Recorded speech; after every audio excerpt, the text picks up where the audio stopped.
Up in here this afternoon. Back with more of the pregame and a moment from Brown Paint, Darris, and Scott. This is UConn men's basketball on Learfield. Welcome to the Chevy Lightning Round. Guess the clues to win. First team, you're up. Powerful, commanding, unstoppable. Silverado.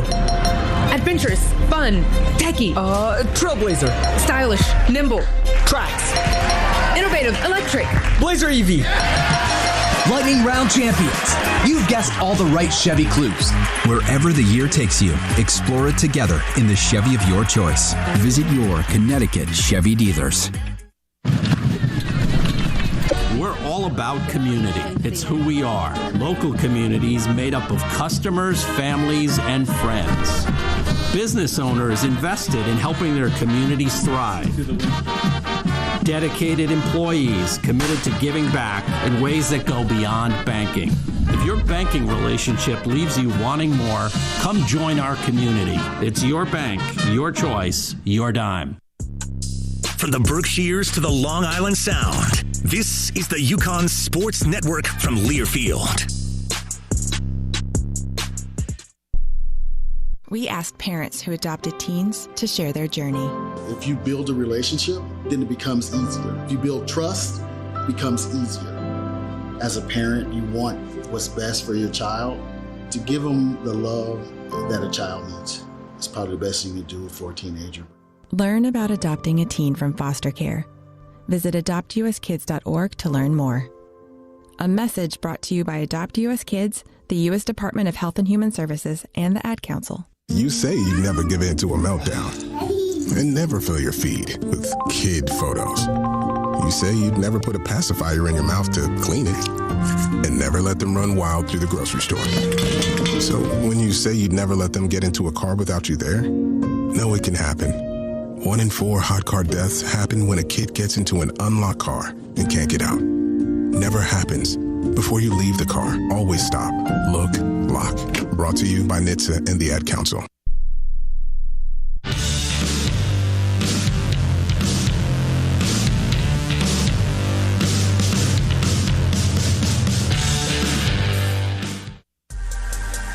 The countdown to tip-off continues with a check of scores from around the Big East and college basketball. Let's go inside the Learfield Network studios.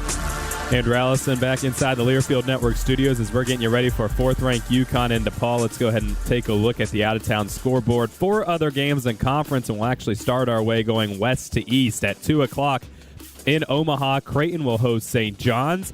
Now we'll move to Milwaukee at 2:30 where Marquette welcomes in Villanova. At 4 o'clock in the Cintas Center in Cincinnati, Xavier and Providence go at it. Both of those teams looking for their second win in Big East play. And then the nightcap in the nation's capital, Georgetown and Seton Hall will go at it at 6 o'clock. Some UConn athletics updates. The women's swim team will host UMass starting at 1 o'clock today. Women's hockey team at Alfond Arena taking on Maine at 4 o'clock, while the men's team will travel to UMass Lowell, 7:05 puck drop. That'll do it for my out-of-town scoreboard. Let's go ahead and go back to Mike Crispino now for the Full Court Press, Mike. It's the Full Court Press with Mark Robbins from WFSB Channel 3. UConn coming from behind at Providence the other night, Mark. It was epic. Could that be some kind of a mileage marker for them as the season progresses, something they look back on and go, wow, that was almost a turning point? Yeah, I think that's a memory, a recent memory that they're going to use come tournament time to come back and say, what a quality win against a really good team in a hostile environment. The ability to come back and show what they can really do. To me, that last 4 or 5 minutes was every offensive weapon that UConn has clicking at that time. And for that, it's a short amount of time in the grand scheme of things, but it was so potent all at once that it got him over the hump.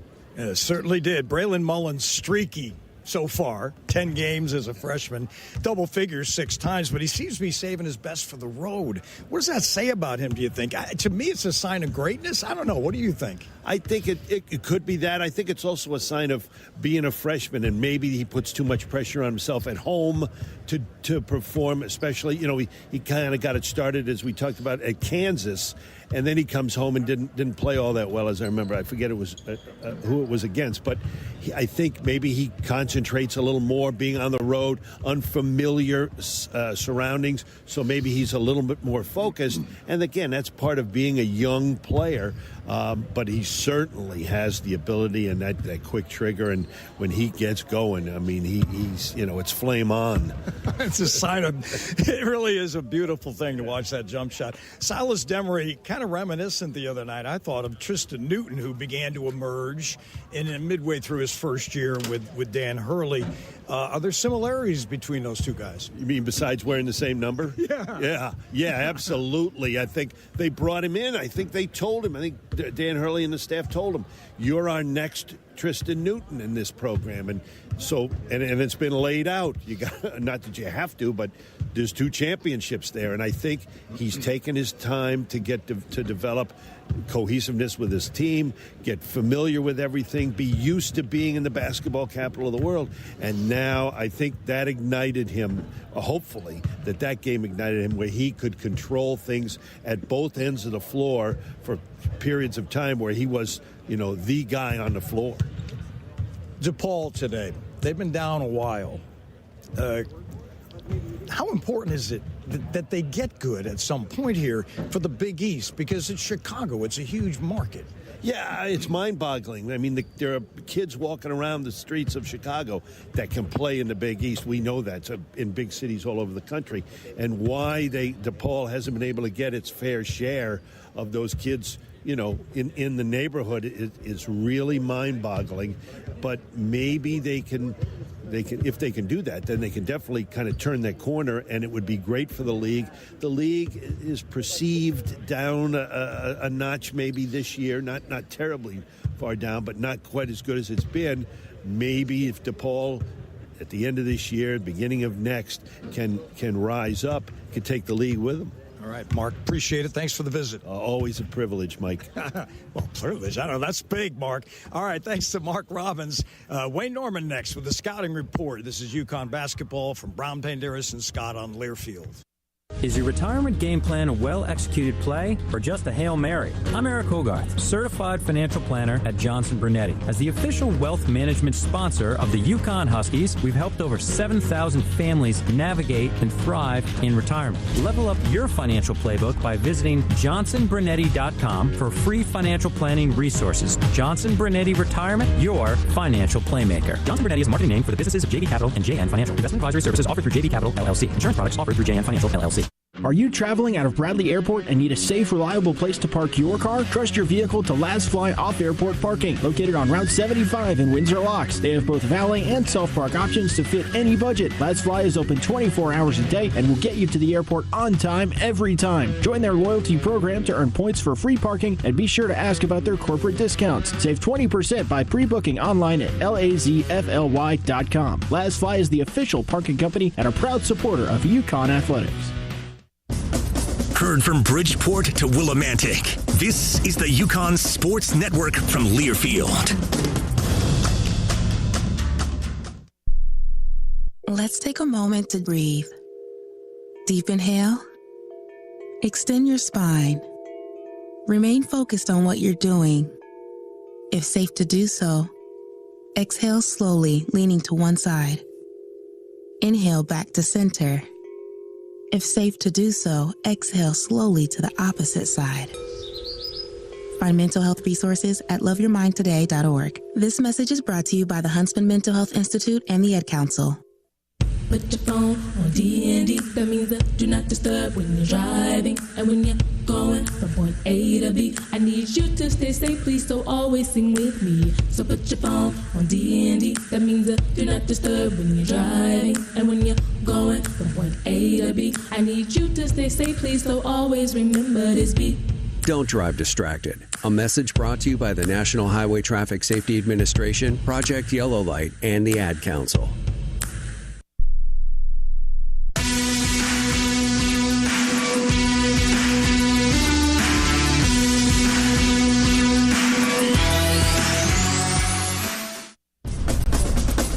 time to take a closer look at today's opponent in the Scouting Report. Brought to you by Hart Auto Group. You gotta drive Hart. HartCars.com. Here's Wayne Norman. LaVall Jordan was the head coach at Butler for 5 years, right after UConn rejoined the Big East. Now he's assistant coach to Chris Holtmann at DePaul. I want to talk, LaVall, about your game on Tuesday night when you beat Georgetown 56-50. How did you hold Georgetown to 1 for 23 shooting in the second half? That's a good question. I think it was a combination. I mean, our guys played really, really hard. I really thought we did. Coach Holtmann's been emphasizing our defense and our ladder being on that wall, and our guys have been taking it and embracing that end of the court. And Georgetown missed some shots they probably normally make at the same time. They're a good team. We had an emphasis on their main guys. I thought Leighton Blocker did a good job on Malik Mack, making it really tough for him. And so it was a collective effort. I hadn't experienced one field goal and a half before, but credit to our guys for really embracing our defense. Georgetown 4 for 18 on layups. You have an undersized center in NJ Benson, so how did you defend the paint so well? Yeah, NJ did a really good job, I thought, just battling. They got Vincent Chefwood, one of their main guys who had been out. But I thought NJ, he's really playing a lot more physical, and he didn't have any fouls in that particular game, so he did it without fouling. So, Coach Owens has done a good job of just in the film room and just teach them angles, and he's embracing that, being the anchor of our defense in the middle. 6'3" senior guard Brandon Macklin had a double-double in that game. He was a big factor in your comeback win. He's our connector. We missed him. He was out with a shoulder injury.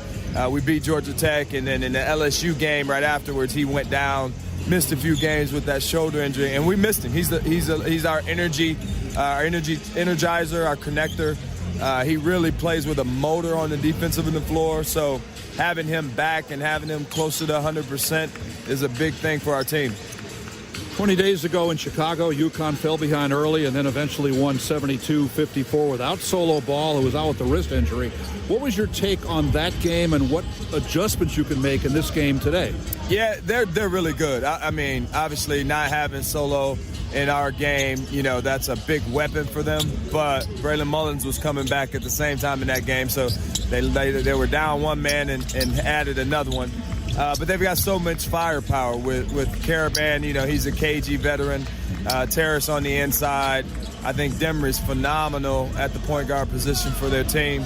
And so now having their full complement of guys back, we'll have to be on alert at all times on the defensive end of the floor and then try our best to find some windows on offense.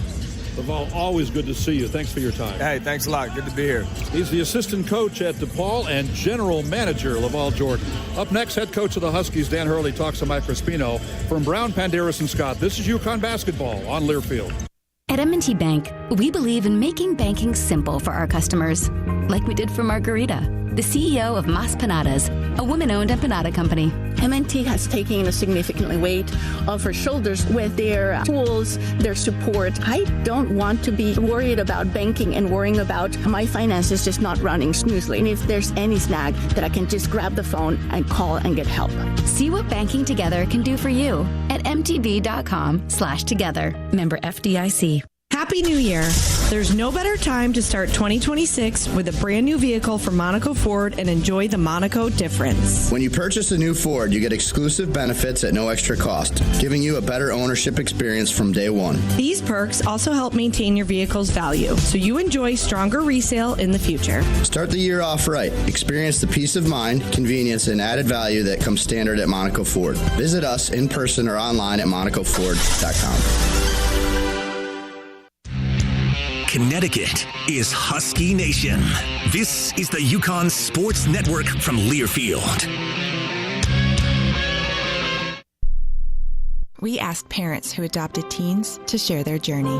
When I met both of them, it was like my missing pieces were found. Like it was just like an instant, these are my kids. If you're considering adopting a teen, just do it. Kids need families. I don't care the age, everybody deserves a family. Learn about adopting a teen from foster care. Visit adoptuskids.org to learn more. A message brought to you by Adopt US Kids, the U.S. Department of Health and Human Services, and the Ad Council. My name is Teresa Barber. I was in the United States Navy, and I served overseas in the Middle East and Africa. Early on in my career, I had a commander that taught our suicide prevention training, and the very next day, he took his own life. 90% of suicide attempts involving a gun are fatal. My way of continuing my service is to help protect my community by being a responsible gun owner and by storing firearms safely. Store all your guns securely. Help stop suicide. Brought to you by End Family Fire and the Ad Council.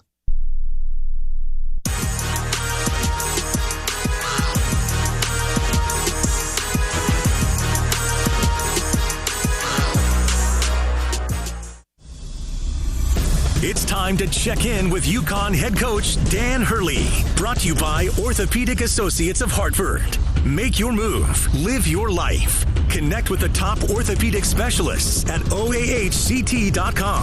With the coach, here's Mike Crispino. Dan was part of the staff prep for this game here today, coming back to earth after that scintillating comeback at Providence. Yeah, I mean, you got to get that behind you as quickly as possible and, learn from it. Acknowledge you guys did a great job fighting hard for it, but, you got to get ready for the next Big East war that is always around the corner. It's a rarity to see this team with 4 guys, starters, scoring so much and virtually nothing from the bench. Is that a formula you don't want to see here going forward? Yeah, no, we don't want to see that. We want to see, multiple contributors. Our depth is a strength. But, there are games during the year where things happen. Guys don't play well, but I expect the bench to be good today. All right. Huskies' defensive metrics outstanding on the year. Held most of the opposition in the 60s, but you gave up 98 in that game. Was that a product of the pace it was played at? I'm not sure. I watched the whole thing, and I can't tell. Well, there was, certainly for us, we defended at a very poor level, but then we ran offense at a very high level and got, when we didn't turn the ball over, we got as good a shots as we've gotten the whole year out of our offense. So, today's going to be a different type of game. These guys are way more physical, a lot more holding, a lot more grabbing, a lot more physicality. So today, offense is going to come a lot more difficult. All right, Silas Demery's offense really blossomed lately, 55 points, 33 assists in the last 4 games. How much more dangerous does that make this team? Yeah, well, it's just more, from a scouting standpoint, just, the threes going in, the percentage going up, not able to go under ball screens with him, just continuing to give other players space on the court, and just another guy that could step up and help you win a game offensively. This DePaul team improving, it looks like, game to game. They won a couple in a row here under Chris Holtmann, back-to-back in the Big East. How different are they than when you saw them 2 weeks ago? They played great at Nova. I mean, led most of the way and on the road. That was an impressive performance. And then, controlled both games for Xavier and Georgetown. Defensively, awesome versus Georgetown and, scored 80-plus points versus Xavier. So, we know it's going to be, a typical tough Big East war.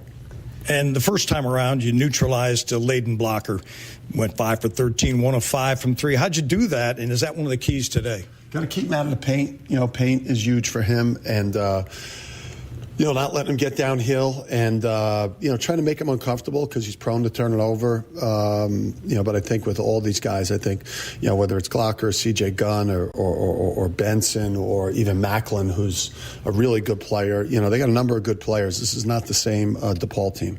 Yeah, and those guys you mentioned, Gunn and Macklin, both dangerous guys. You held them to 16 points. They fouled 10 times and were out of the game the first time around. Do you try to attack them with your offense to put them in trouble? Yeah, I mean, they fouled us a lot. But that was the risk they took when they really got physical with cutters and holding. So, we got to do a great job of, setting our men up. Being physical at the point of screens and blockouts and, not rely on refs to bail us out. Are you hoping for first half, second half Terrace Reed or first half? You don't want that. Full 40-minute Terrace Reed. All right, Coach, thanks. Dan Hurley, and that is the UConn story. We'll be back with the lineups, DePaul and UConn, coming up from People's Bank Arena in Hartford on Learfield. UConn fans, when it comes to sports injuries, do you know where the Huskies go? UConn Health. Connecticut's only public academic medical center. Our doctors advance research and train future generations of healthcare experts. All while offering the latest injury prevention, treatment, and performance improvement. UCONN Health. We're delivering care that changes the game for athletes and for everyone. Learn more at UConnHealth.org. When you're on the move and looking for nonstop college sports action, get the Varsity Network app and take the game with you everywhere. Stream live play-by-play from schools across the country right from your phone, free. Catch hundreds of weekly podcasts, including shows from your favorite teams, all in one place. From football Saturdays to midweek hoops, it's your all-access pass to the college sports world. Whether it's game day or just your daily drive, the Varsity Network app has you covered. Download now and listen live for free on the Varsity Network app. We're back in 60 seconds after this from your local station. This is the UConn Sports Network from Learfield. This message is for Shauna, my mom, who just finished her high school diploma. I wanted to say I'm so proud of you for finishing school. You told me it's never too late to achieve your dreams. I hope to make you as proud as you have made me. When you graduate, they graduate. Finish your high school diploma for you and for them. Visit finishyourdiploma.org to find free and supportive adult education centers near you. Brought to you by the Dollar General Literacy Foundation and the Ad Council. Don't act like that. Don't wear that. Don't think that. I've heard everything you tell yourself every time you felt different. And I want you to know that you can be vulnerable and powerful. That taking care of your mind is taking care of everyone you love and who loves you. Love your mind. Find mental health resources at loveyourmindtoday.org. Brought to you by the Huntsman Mental Health Institute and the Ad Council.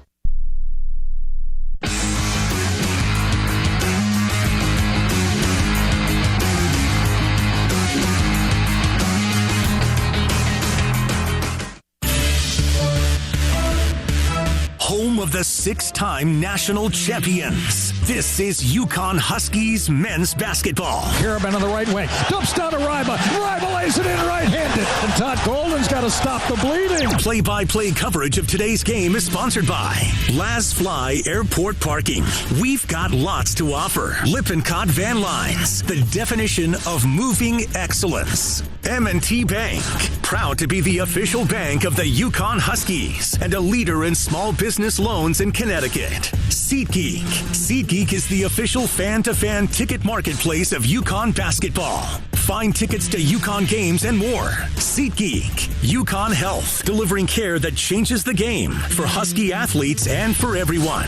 Xerox, delivering top-tier workplace tech solutions from advanced printers to automating your workflows to IT solutions. Visit us at Xerox.com/UConn. And by WFSB. Trust Connecticut's largest, most experienced team of meteorologists. The First Alert Weather Team. Only on Channel 3 Eyewitness News. Karaban drives inside on Chinulu. Put it up and in! Oh, a runner by Alex! That's huge! We're minutes away from tip-off. Let's go to our Connecticut Chevy dealers broadcast location. Alongside Wayne Norman, here's Mike Crispino. Welcome to People's Bank Arena here in Hartford. Big East action. DePaul and UConn. Starting lineups brought to you by M&T Bank. Proud to be the official bank of the UConn Huskies and a leader in small business loans in Connecticut. For DePaul, coached by Chris Holtman, a record of 10-6, 2-3 in the Big East. Caleb Banks, a senior forward, 6'8", 215 from Hampton, Georgia. Layden Blocker, junior guard, 6'2", 195 from Little Rock, Arkansas. R.J. Smith, redshirt junior guard, 6'3", 195 from Chino, California. C.J. Gunn, senior guard, 6'7", 200 from Indianapolis, Indiana. And N.J. Benson, senior forward, 6'8", 235 from Mount Vernon, Illinois. UConn comes in winners of 11 in a row, 15-1 overall, 5-0 in the Big East for the first time since 2000-2001. Solo ball is one of the starters for Dan Hurley, a junior guard, 6'4", 200, Leesburg, Virginia. Silas Demery Jr., junior guard, 6'4", 195, Raleigh, North Carolina.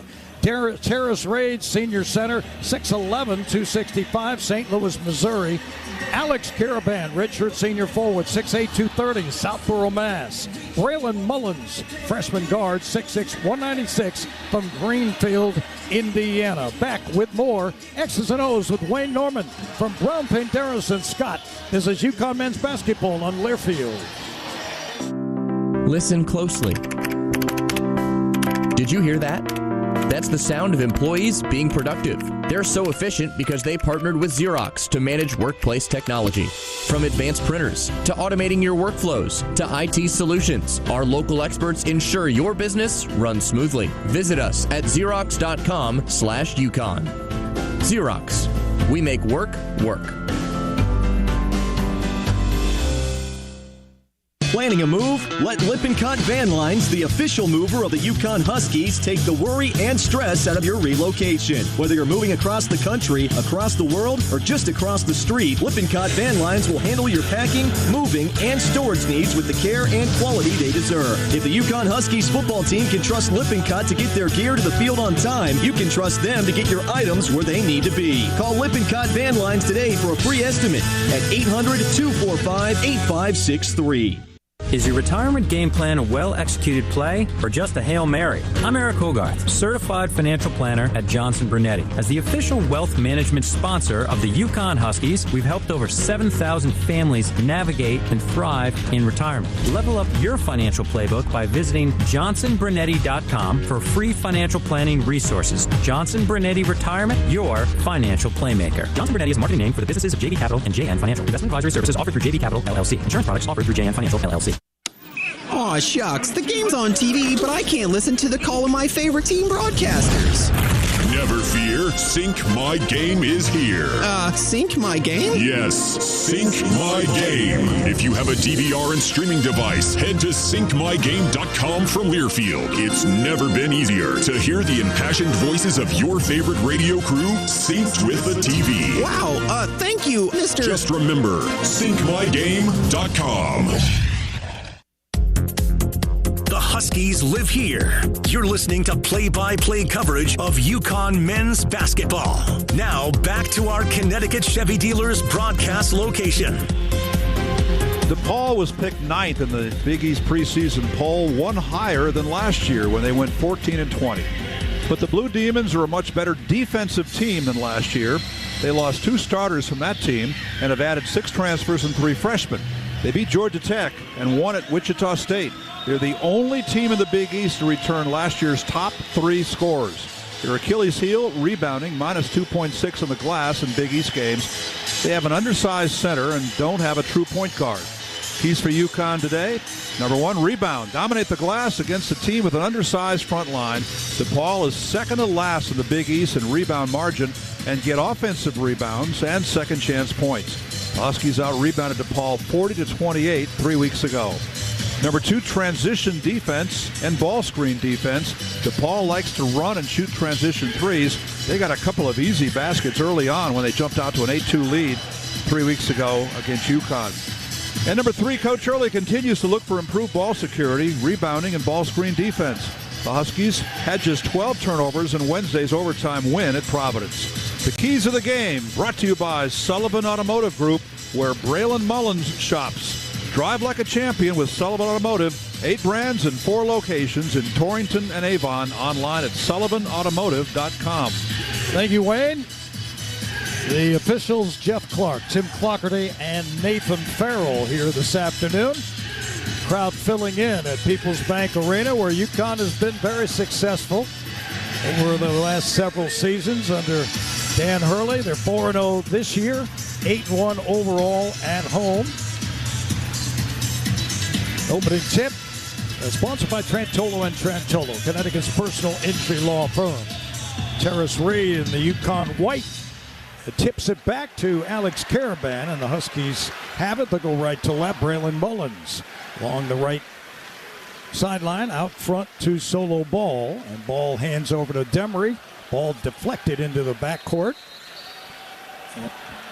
They say it wasn't deflected, and it's a backcourt violation. Here's a rarity. Silas Demery coming off a career-high 15-assist game Wednesday at Providence. 15 assists, 1 turnover. 14 seconds into this game, he's got 1 turnover. So DePaul in their road blue, trimmed in black and red, and a royal blue stripe as well, has the basketball front court right, shooting at the basket where the UConn bench is. Cutting into the lane, C.J. Gunn, and the ball after he alley-ooped a pass to Benson was knocked out of bounds off of DePaul, and the Huskies get it back. So both teams start with turnovers here in the opening minute. Thought Solo Ball had some good help defense that time. He may have been a factor in the deflection. All right, Demery, front court left on the left sideline with a right-hand dribble, starts right. Being hounded there defensively by R.J. Smith. He gets it down low to Raid, who reverses it home. Terrace Raid with a tough shot. UConn 2-0. Good penetration by Demery, set it up. All right, back the other way. Layden Blocker starts left and moving screen called on the Blue Demons. Caleb Banks threw a hip check into Silas Demery, and he went down hard. Apparently he's okay. So DePaul with a couple of turnovers to begin. 2 possessions, 2 turnovers. All right, Demery across the timeline, right to left, and a handoff to Mullins on the left sideline. Mullins being guarded closely by R.J. Smith. Fires it to Demery, out front to Caravan. Caravan down low to Reed. Back to the basket, working on Benson. They look to double Reed. He skips it across court to Mullins, who drives into the paint, puts up a wild shot and hits. Oh, a lane runner. He got bumped. He angled his shoulder toward the basket and put it in. 4-0 UConn. Not just a three-point shooter. No, that's for sure.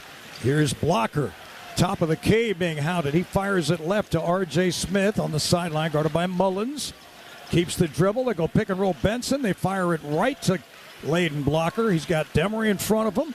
Tries to beat him off the dribble. Can't do it. They're down to 6. They're down to 5. Blocker for 3. Good. And the 3 ball by DePaul cuts the lead to 1, 4-3. This DePaul team, excellent with assists. They're a really good free throw shooting team, and they defend. All qualities that can lead to success.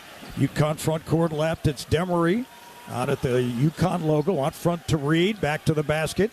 Terrace guarded by Benson. Puts it on the floor. Drives inside. Goes behind his back. Ducks underneath. He gives to Caravan on an assist. Scoop pass. And Caravan banks it in. 6-3 UConn. 17:40 to go in the first. Started with dribble penetration by Reed. Yeah. Layden Blocker fires it left out front to Caleb Banks. Now they're on a weave. The cutter is R.J. Smith into the paint. Runner short, tipped by Mullins into the hands of Ball, and he is fouled. So UConn's defense early has been stingy, and they lead 6-3, and that is the second team foul on DePaul. Huskies able to capitalize on those early turnovers. First 2 possessions by DePaul. 2 turnovers gave UConn 4 points. All right, Demery across the timeline, right to Levy's on the right sideline, outside the arc, a bounce pass to Ball. Ball back out front to Demery straight away. Demery with the ball over his head, gives to Reed, takes a handoff back. Demery, right wing, outside the arc, looking for help. He gets it to Ball. Ball top of the key. Now 1 bounce, down low to Reed. Spins on the double team. He banks it up, in and out. Rebounded by DePaul. Nice play by Caleb Banks. The outlet to Layden Blocker, and here comes Blocker, front court right, left sideline. Tries to blow by Ball, and Ball stuck his hand out, and that will be a foul on Solo. Solo doesn't foul much. He did equal a season high with 3 fouls in the Providence game, and he didn't play the last 10 minutes or so of that game, just wasn't playing well. But in the prior 8 games, he's only had 11 fouls total. So a guy that plays pretty good defense without many fouls. Brandon Macklin, the senior guard, will come in to replace Caleb Banks. And DePaul inbounds to our right. They get it to N.J. Benson. Back out front on the left wing it comes to Layden Blocker. Right-hand dribble. Skips in the far corner. Gunn trying to get a shot off. He's defended by Reed. Good play. In and out on the missed 12-footer. Rebounded by Caravan. Outlet, Demery. Demery top of the key to Caravan. Thought about a 3. Fires back to Silas. Silas down low to Reed. Works on Benson. Now it gives it to Caravan. They work outside a Ball. Mullins for 3. Good! And he's fouled right in front of the DePaul bench. Braylon Mullins. A moon ball from Mullins, and UConn leads 9-3. Or as Dan Hurley calls it, the bringer of rain. But brilliant ball movement on that sequence. Before that shot by Mullins, 3 of his teammates made quick passes, and he hit that shot from the left elbow and then got nailed by Macklin. Mullins' free throw's good. UConn 4 for 5 from the field, 3 assists, and they lead it 10-3. Now Blocker across the timeline, left to right, up the right sideline, picked up by Demery. Slows things down for the Blue Demons. Tries to blow by Demery. Can't do it. Now he drives the other way. Goes to the basket, and he's fouled by Caravan. Nice move by Blocker. He got Caravan off his feet, and Alex hit him. And so there'll be 2 free throws for Layden Blocker. UConn left Blocker open earlier for a 3-pointer, and in the last 3+ games now, he is 7 of his last 12. So he's a guy you got to watch on the perimeter. So on the line is Blocker, very good shooter, 80%, makes the first. And we mentioned this DePaul team gets to the line 23.5 times a game. That's up from 16 last year. They're 4th in the Big East. Huskies have 4 times more field goals this half than Georgetown had against DePaul in the last game when they were 1 for 23 in the second half. All right, Blocker makes both. It's 10-5. Here's Demery across the timeline being pressured.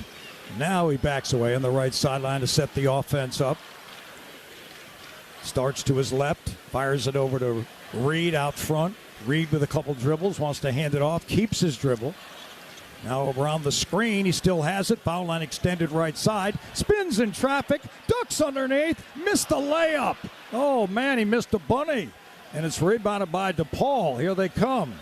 Blue Demons, Brandon Macklin out front to R.J. Smith. Gets it back on the left wing. Now he hands it off deep in the corner for 3. It's off the front rim, no good. That was Blocker's 3-point attempt. It was rebounded by the Huskies. Mullins, front court left. Keeps his dribble, skips it left to Ball on the left sideline. Solo up front to Reed.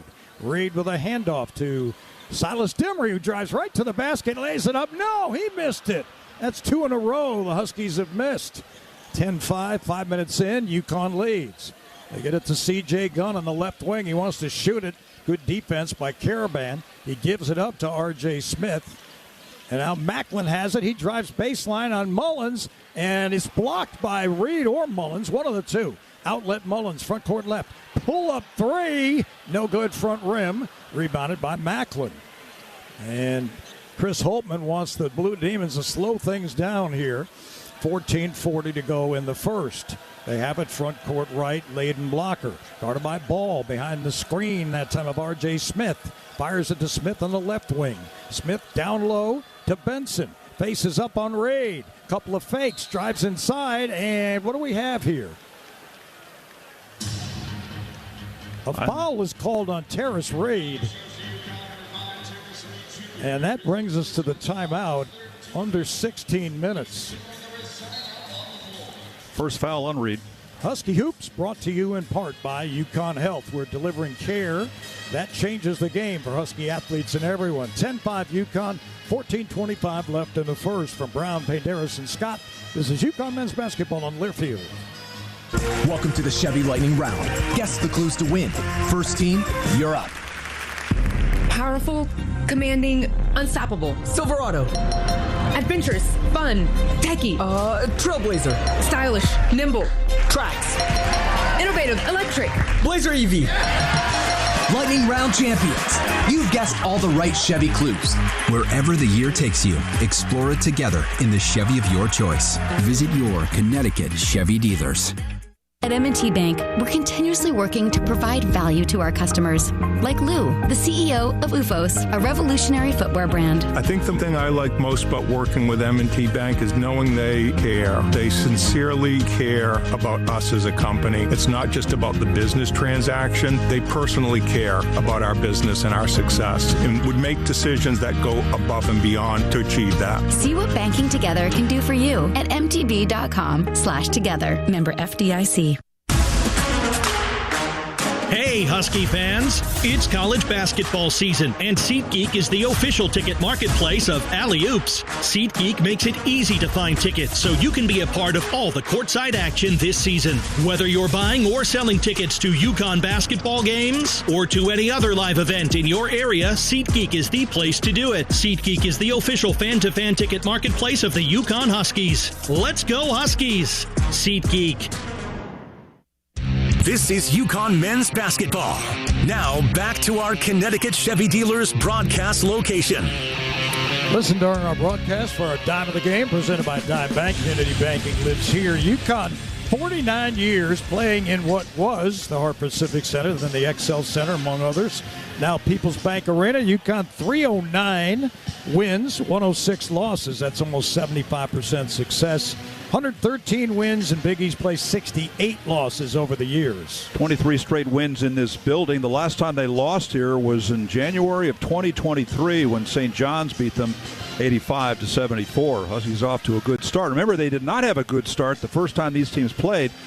DePaul really up-tempoed things, got a couple of fast break points early, led it 8-2 before UConn came back for the victory. In this game, Huskies shooting 4 of 8, and DePaul made its first shot, a 3 by Blocker. They missed their next 4 after that. And points in the paint, 6-0 UConn. UConn's first 6 points were all layups as they got the ball to Reed a lot early on. He's taken 3 shots, 1 for 3.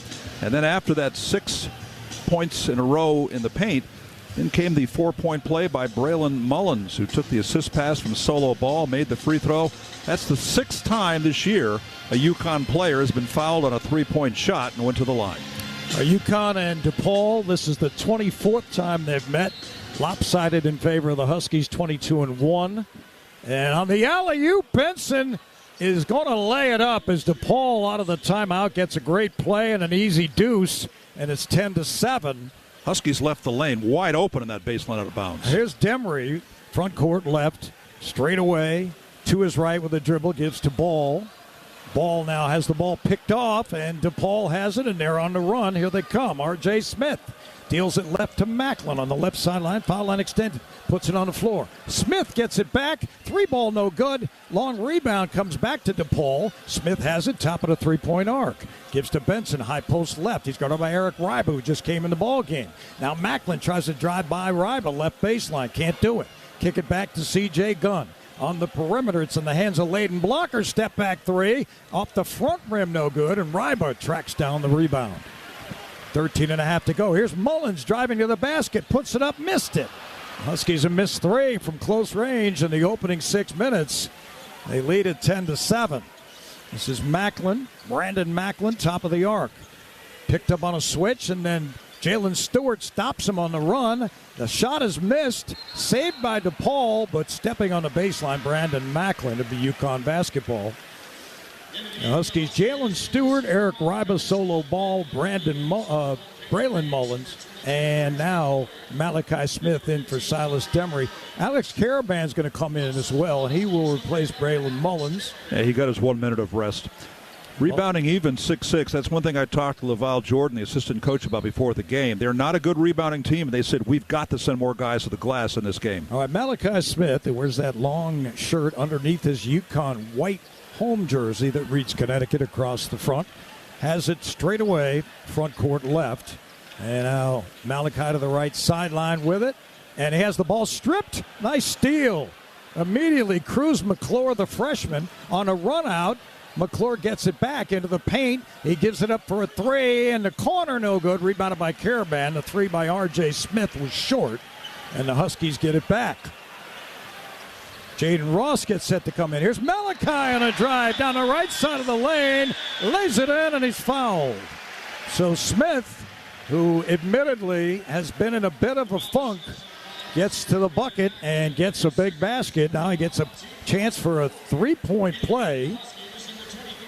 That's our Monaco Ford Championship Drive, courtesy of Monaco Ford in Glastonbury and Niantic. Shop like a champion and online anytime at MonacoFord.com. Malachi was 3 for 16 in Big East games, coming off a season-low 4 minutes against Providence after a season-high 25 last Sunday against Marquette.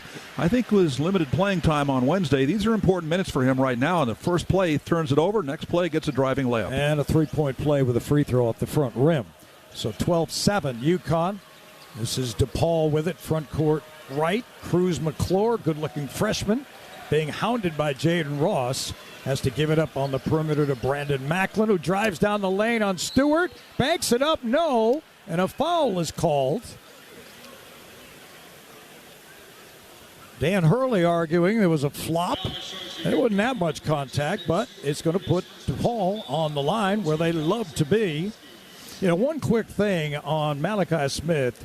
His free throw shooting's been way off this year, but at Dayton in 4 years, he was a 75% free throw shooter. He was a good free throw shooter there. Here's the first free throw by Brandon Macklin, and it's good. Macklin had made 13 of 19. He had a double-double in that win over Georgetown on Tuesday night.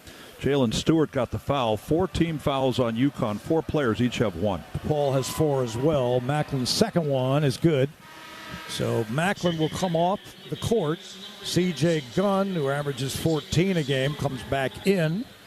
The senior guard from Indianapolis, transfer from Indiana.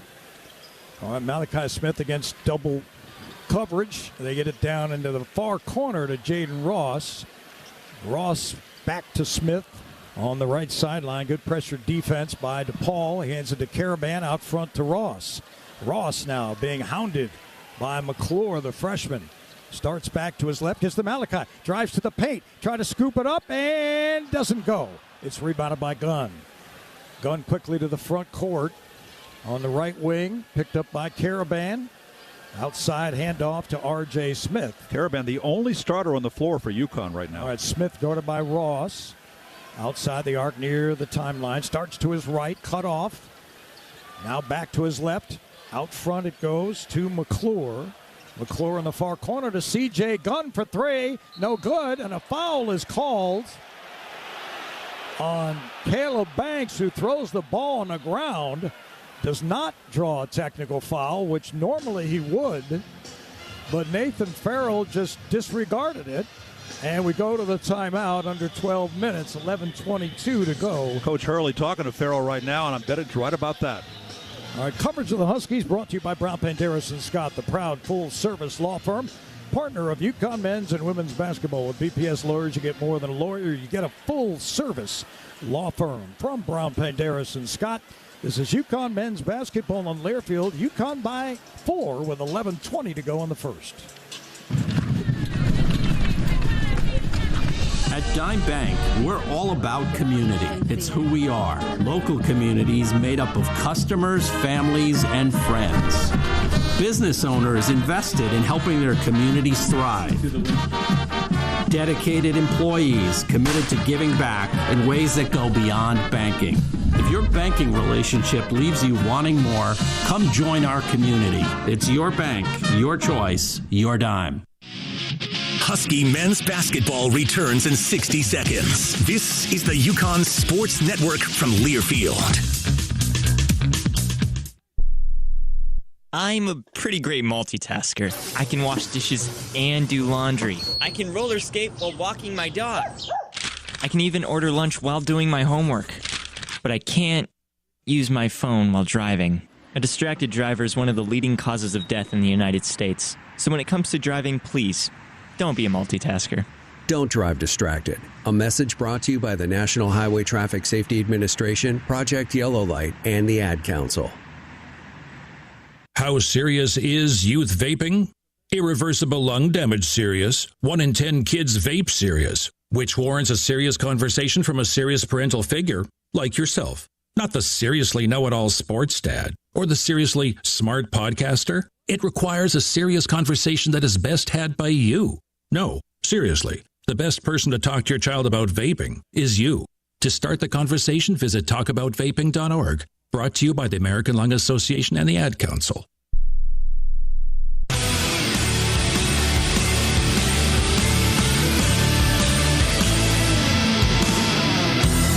Tomorrow afternoon in Omaha. Top-ranked UConn women take on the Creighton Blue Jays. First of two meetings. Join Bob Joyce, Deb Fisk for all the action beginning at 1:30 here along the UConn Sports Network, the Varsity Network app, and the VarsityNetwork.com. Creighton a couple years ago was pretty good. One of the better teams in the Big East. They're 7-9. They lost to Marquette on Thursday night. They're in 5th place in the Big East right now. Huskies began this game red hot, hitting 4 of the first 5 shots, capped by a 4-point play by Braylon Mullins, making it 10-3. But they've gotten 1 of 6 since that time. Not surprising in the sense that DePaul has really done some damage this year with his defense. And after that shaky start, their defense has stepped up a bit. It's the offense that's the problem. They are 2 for the last 11. 4 of their last 5 shots are 3-pointers, and they've missed them all. They're 1 for 6 from 3-point range. So the Huskies come back on the court with Jaden Ross, Eric Ryba, Malachi Smith, Jalen Stewart, and Alex Caravan. Interesting that Ross only played 1 minute in that overtime win at Providence on Wednesday night, but he was coming off 2 games with a hamstring pull. I'm guessing he didn't feel 100%, and Hurley didn't use him much. He still has that elastic support on his right leg for this one. He looked to be jumping very well in the pregame warm-up, so that's a positive. Here's Stewart in the front court on the left sideline. Passes back outside of Malachi Smith. Malachi starts right. Picked up on a switch. Has it between the rings. Gives it on the high post to Ryba. Handoff Caravan. Long 3 by Alex. Good! Oh, man. Bullseye from long range by Caravan. 16-9 UConn. 11 minutes to go in the first. Eric Ryba got the assist. Caravan's got 5. Here are the Blue Demons and C.J. Gunn, top of the arc. Hands it off on a bounce to Cruz McClure. McClure stolen by Caravan on a cross-court pass. Can't do that with a veteran like Caravan around. UConn front court left. Alex on the left wing out front to Malachi. And UConn trying to set up their offense. Smith has it on the left wing. Drives it left on the sideline. Back out front he comes. Gives to Caravan. Caravan now to Ryba. Foul on extended left. Ryba drives paint. Nowhere to go. Ducks underneath. Banks it up. In and out. Rebounded by Stewart. Stewart to the cutting Smith. Stolen by DePaul. And the Blue Demons have it. Caleb Banks into the front court on a handoff to Layden Blocker. Top of the arc. Blocker into the paint. Nowhere to go. Stopped by Malachi on the drive, and now they work out front to Fabian Flores, who's just in the game for the last couple minutes. Back to Cruz McClure, the freshman, and he dribbles it off his foot. UConn comes up with it. Jalen Stewart into the front court. 16-9 Huskies, 9:45 to go in the first. Handoff to Jaden Ross. Ross up the high screen of Ryba, and he is tripped up. Down he goes. The foul will be on Caleb Banks. That is foul number 6 on the DePaul team. Malachi Smith comes out. And that's 3 fouls on Caleb Banks. He averages 8 points and 5 rebounds a game in Big East play. All right, Stewart comes out. Ryba comes out. Reed comes back in. So Ross stays in with Malachi Smith and Silas Demery. Huskies 6 of 13 from the field. DePaul 2 of 11. They played about 3 minutes with 4 subs in the game. All right, here's Demery on the right sideline. Starts to his left. Bounce past Reed on the left wing outside the arc, and he fires it back to Ross. They knock it down low to Reed. He spins on double coverage, and a left-hand hook. Wow, a sweet stroke from T-Rex. And UConn leads 18-9. Now quickly to the front court. Here's Layden Blocker. Picked up on a switch by Caravan. They fire it left to R.J. Smith. He tries to beat Smith off the drive. Malachi can't do it. Now Flores gives to Gunn. Gunn cut off by Ross. And now Gunn has to give it up. Everything outside the perimeter. Right now for DePaul, they're down to 5 seconds. They got to get a shot off. And now outside the arc, it's going to be Gunn. He pulls up and fires and hits an 18-footer. C.J. Gunn, a fadeaway. Bails them out. It's 18-11. UConn, 8:45 left in the first. Demery, front court left. On a bounce to Malachi Smith at the right hash. Out front to Reed, top of the key. Hands to Ross. Ross, long 3, and he got fouled. C.J. Gunn hit Ross's elbow as he threw up a 3, and so 3 free throws for Jaden Ross here for UConn. He's 2 for 2 in Big East games from the line, 9 for 12 overall. So that's 2 fouls on C.J. Gunn. So Banks has 3. Gunn, their leading scorer overall and in Big East games. He's got 2, averaging 13.7 on the season. Points in the paint right now. UConn 10-2. That's been a big advantage. And points off turnovers 6-0 as Ross makes the first. And UConn extends their lead to 19-11. Huskies coming off a scintillating road win against Providence the other night. They are 20-7 in the last couple seasons on the road. They've become real road dogs. As Ross makes the second one, gets a third opportunity. Takes his time, that one up, and that rolls in off the front rim. 3 for 3 by Jaden Ross. 8.5 to go. UConn with the first double-digit lead, 21-11. This is Blocker across the timeline, guarded by Demery. Picked up on a switch by Ross. Now Mullins guarding Smith. They work out front again. It's in the hands of Macklin. Back to Smith. And in the hands of the new man, Teo Pierre-Justin. Now the cutter is Layden Blocker, and he is blocked as he went to the rim. Might have been Reed, might have been Demery, but the Huskies come up with it. Demery front court left, into the paint, kicks out to Reed, and now Ross drives it, far corner, Mullins, and he stepped on the sideline. I'm not sure he had the ball yet, but a turnover for the Huskies gets us under 8 minutes. They gave their block earlier to Ross. All right, 21-11. 7:57 to go. UConn by 10. UConn basketball action sponsored by Orthopedic Associates of Hartford. Make your move. Connect with top orthopedic specialists at OAHCT.com. 10 seconds for station ID. Then these messages presented by Brown, Penderas, and Scott. This is UConn men's basketball on Learfield.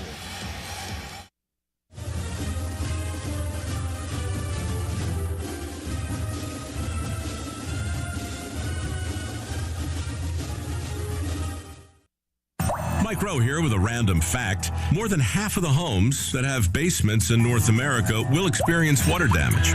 It's true. Whether it's basement moisture, flooding, or bowing walls, do yourself a favor. Call Groundworks. I spent some time working with these guys. They're the real deal. Their people are trained and certified to waterproof your basement and stabilize your walls. Groundworks, preferred foundation repair company of UConn Athletics. Licensed in all states where work is performed. See website for details.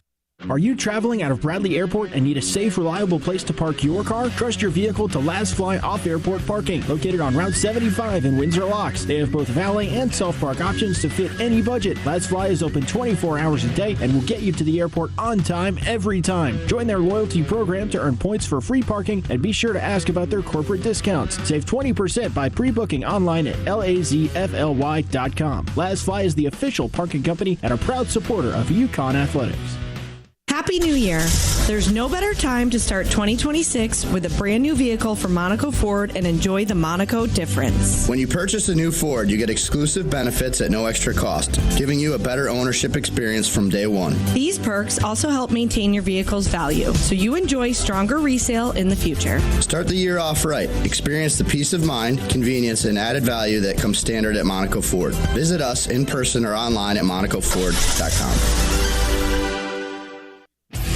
The UConn Huskies are on the air. Now back to our Connecticut Chevy dealers broadcast location. Discover Dean Cabinetry, trusted for 25 years. Stock custom and semi-custom kitchens built for your budget. Scheduled today at deancabinetry.com, a proud local sponsor of the UConn Sports Network. Mike Crispino, Wayne Norman, Alex Green. I just got a good idea for a promo.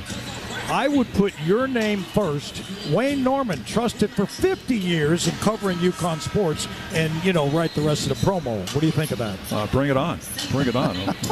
Want me to read it, too? No. Perhaps you watched Miami rally past Ole Miss on Thursday night at the Fiesta Bowl to get to the national championship game 31-27. But did you notice who the leading receiver was for Miami? That'd be Keelan Merriam, who was UConn's leading receiver in 2021. Yeah, the year when they went 1-11. Marion that year caught 28 balls for UConn, 474 yards and 5 touchdowns. Got hurt the following year when they went to the Myrtle Beach Bowl. But Keelan Marion was the leading receiver for Miami in that game. 7 receptions, 114 yards, including a 52-yarder when he was wide open over the middle. So good job by a former Husky getting to the national championship. As some of the 80 UConn football recruits that are around campus this week are here today to watch the basketball team. Here's Benson, high post right, trying to beat Reed on a dribble. Now he's posting him up with a right shoulder dug in. He kicks it back outside. It's in the hands of Blocker. Doubled on the perimeter. Fires it way across the left side for Justin's three. That's no good.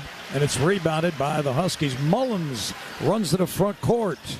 He gives to Ross for three. Ross in and out. Rebounded by Reed. They come up with a Demery for three straight away. No, in and out. Rebounded by Reed again, and he is fouled. And the UConn crowd gets into it. Dan Hurley's pretty excited as UConn attacking the offensive glass. And Reed playing like he did in the second half against Providence earlier this week. Well, they fed him a lot in the first half. He just couldn't convert. Second half, he was very good. A big factor in that UConn comeback. Rebounds in this game now 13-7 UConn. Huskies have 3 offensive rebounds, and 2 came on that last sequence as Reed getting his first 2 rebounds of the game. Misses the free throw, though, on the 1-and-1. And DePaul gets the rebound. 7 minutes to go. They're trailing 21-11 here in the first half. R.J. Smith, right wing, guarded by Mullins. Back out front, they work on the left wing to Macklin. Or rather, Blocker who drives inside. Macklin in the right corner for 3. That's no good. And a rebound by DePaul. They work the perimeter to Smith on the right wing. Nowhere to go. Kicks outside to Macklin on the near corner in front of the UConn bench. Working on Ross, trying to post him up. Nowhere to go. Doubled. Back to Benson. Now they're down to 6. Benson with a mismatch. He gives it up in the corner to Justin for 3, and he makes it. 24% three-point shooter. Theo Pierre Justin, a sophomore forward's a three-pointer. Kid from France, and it's 21-14 UConn.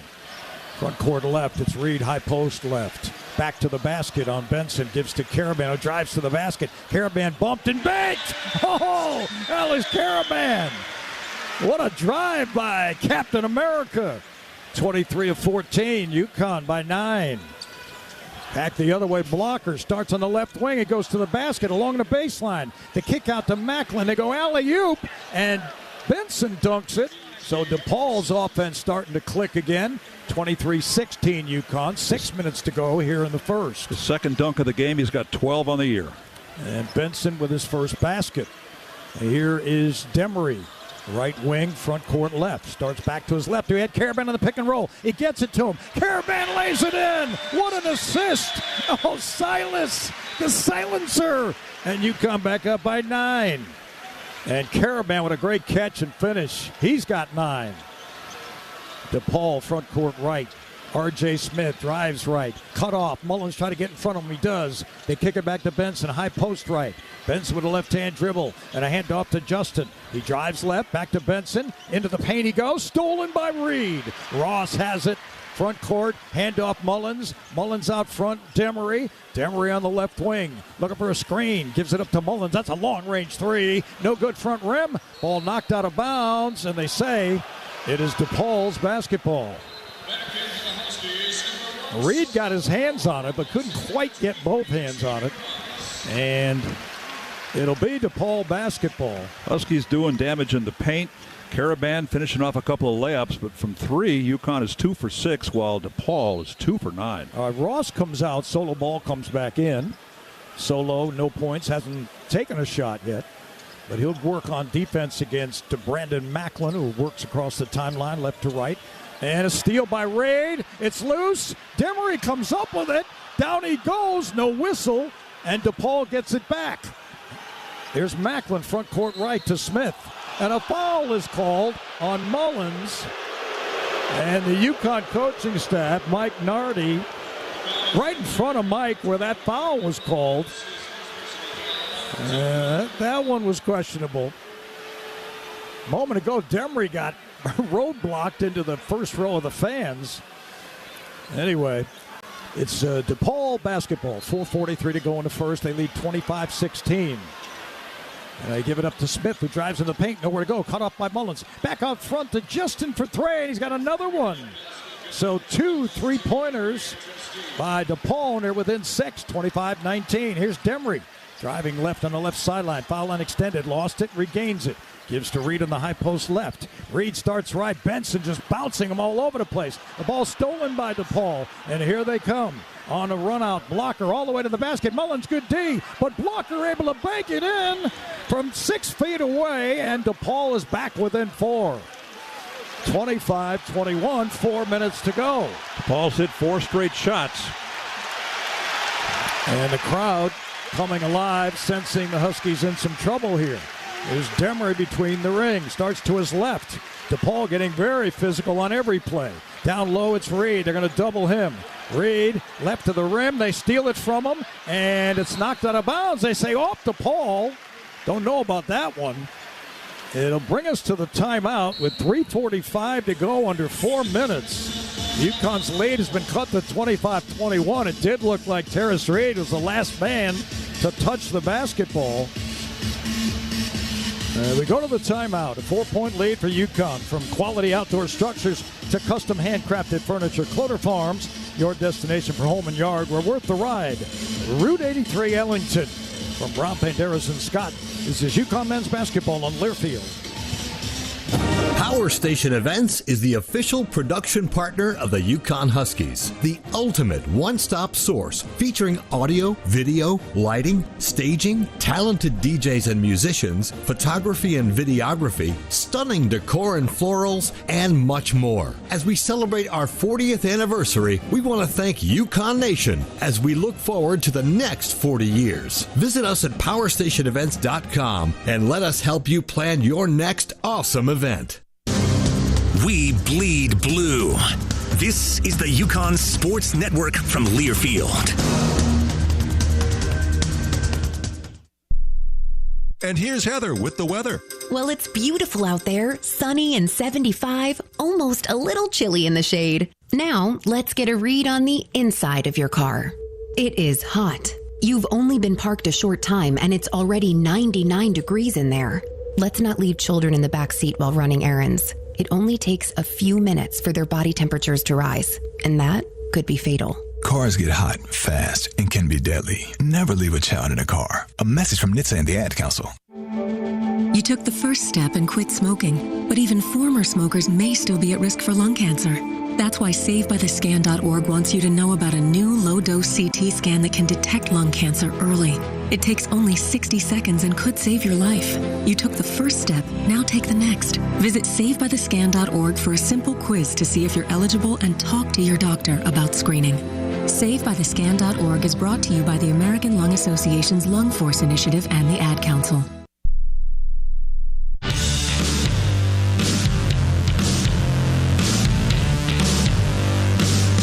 Champions choose Monaco Ford. Just ask Alex Caravan and Ashland Shade. Whether you're in Glastonbury or Niantic, Monaco Ford, the trusted choice for athletes and fans alike. Shop like a champion. Online anytime at MonacoFord.com. 4-point lead by UConn, but DePaul made 4 straight field goals to get themselves back in this thing. And 2 of those, 3:45 to go in the first. 2 of those are by Théo Pierre Justin, a France player, averages 3 points a game. He's got the 2 threes for 6 points. He'd only had 5 made 3-pointers all year, and he's got 2 in the first half here.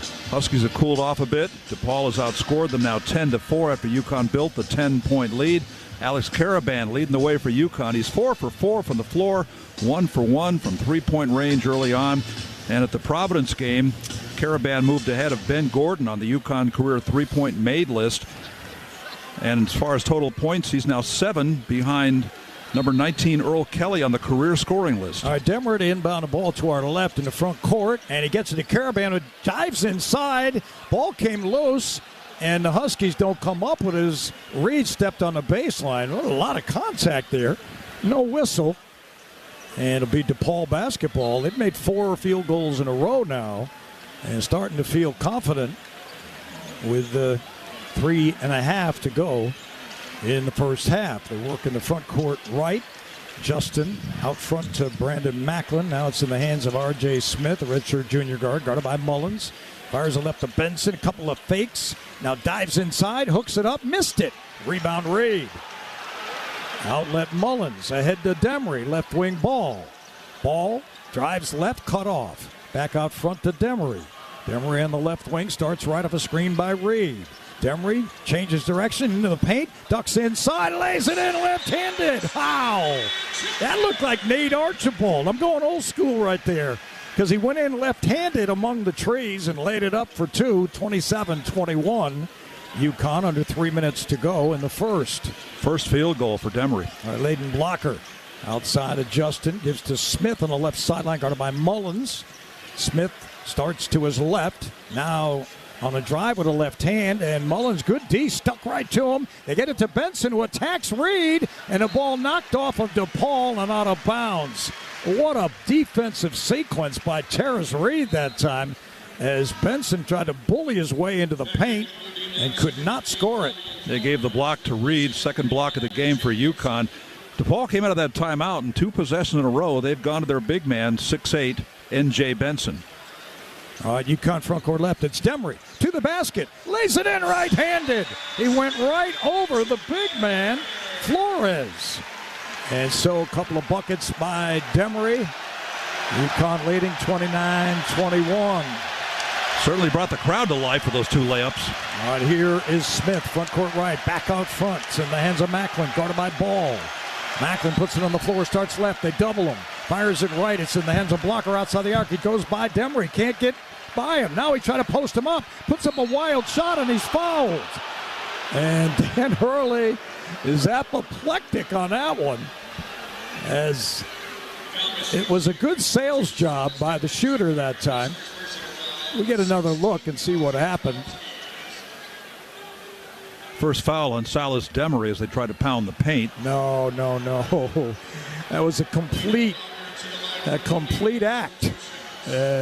We get the replay, the officials don't, but you can't miss that one if you're a veteran official like Jeff Clark. The free throw's up and good by Layden Blocker. Solo Ball missed the first game 3 weeks ago against DePaul. He had a wrist injury. And, of course, he didn't play much in the late going of that Providence game on Wednesday because he simply wasn't playing well. He has not taken a shot in this game, UConn's leading scorer. Blocker's got 7 to lead his team after the first free throw goes in. Second one is good as well. 29-23 UConn, under 2 minutes to go in the first half. Demery, Mullins, Caravan, Ball, and Reed, the starters back in. Demery across the timeline. He's being checked by Brandon Macklin. Starts back to his left in the front court left. Picked up on a switch. He starts to his right with a right-hand dribble. He's got a bigger man, Justin, on him. It's Reed at the high post right.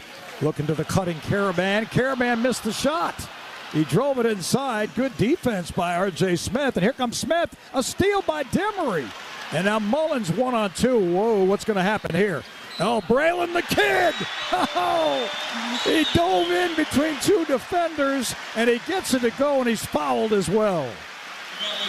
Put the brakes on and kind of readjusted his shot because a couple of guys were there, and they kind of went by him and gave him the chance to get the layup.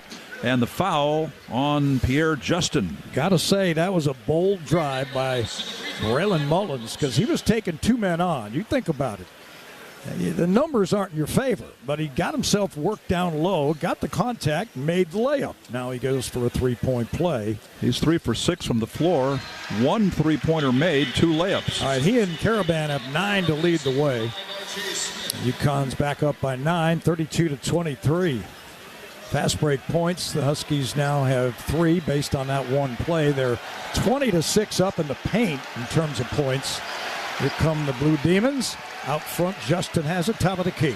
He gives to Flores, who hands back to Blocker. Puts it on the floor. Jump stop into the paint. Nowhere to go. Shot no good up the left rim. Flores got the offensive glass. Being guarded by Reed. Dumps it over on the left side of Blocker in the far corner. Blocker along the baseline. Kicks near corner to Justin. The drive by Macklin. Attacked by Reed, and he laid it in. Nice play by Macklin. Power move. He's got 4 points. Huskies lucky Reed didn't get foul number 2. I thought there was contact there. 32-25 UConn. Under a minute to go. Here's Mullins. Drives left. Baseline, nowhere to go. Back out front to Demery. Demery drives inside. He got hit. Got to be a foul call there. And that would be the 10th on DePaul. And so that means Demery gets 2 free throws.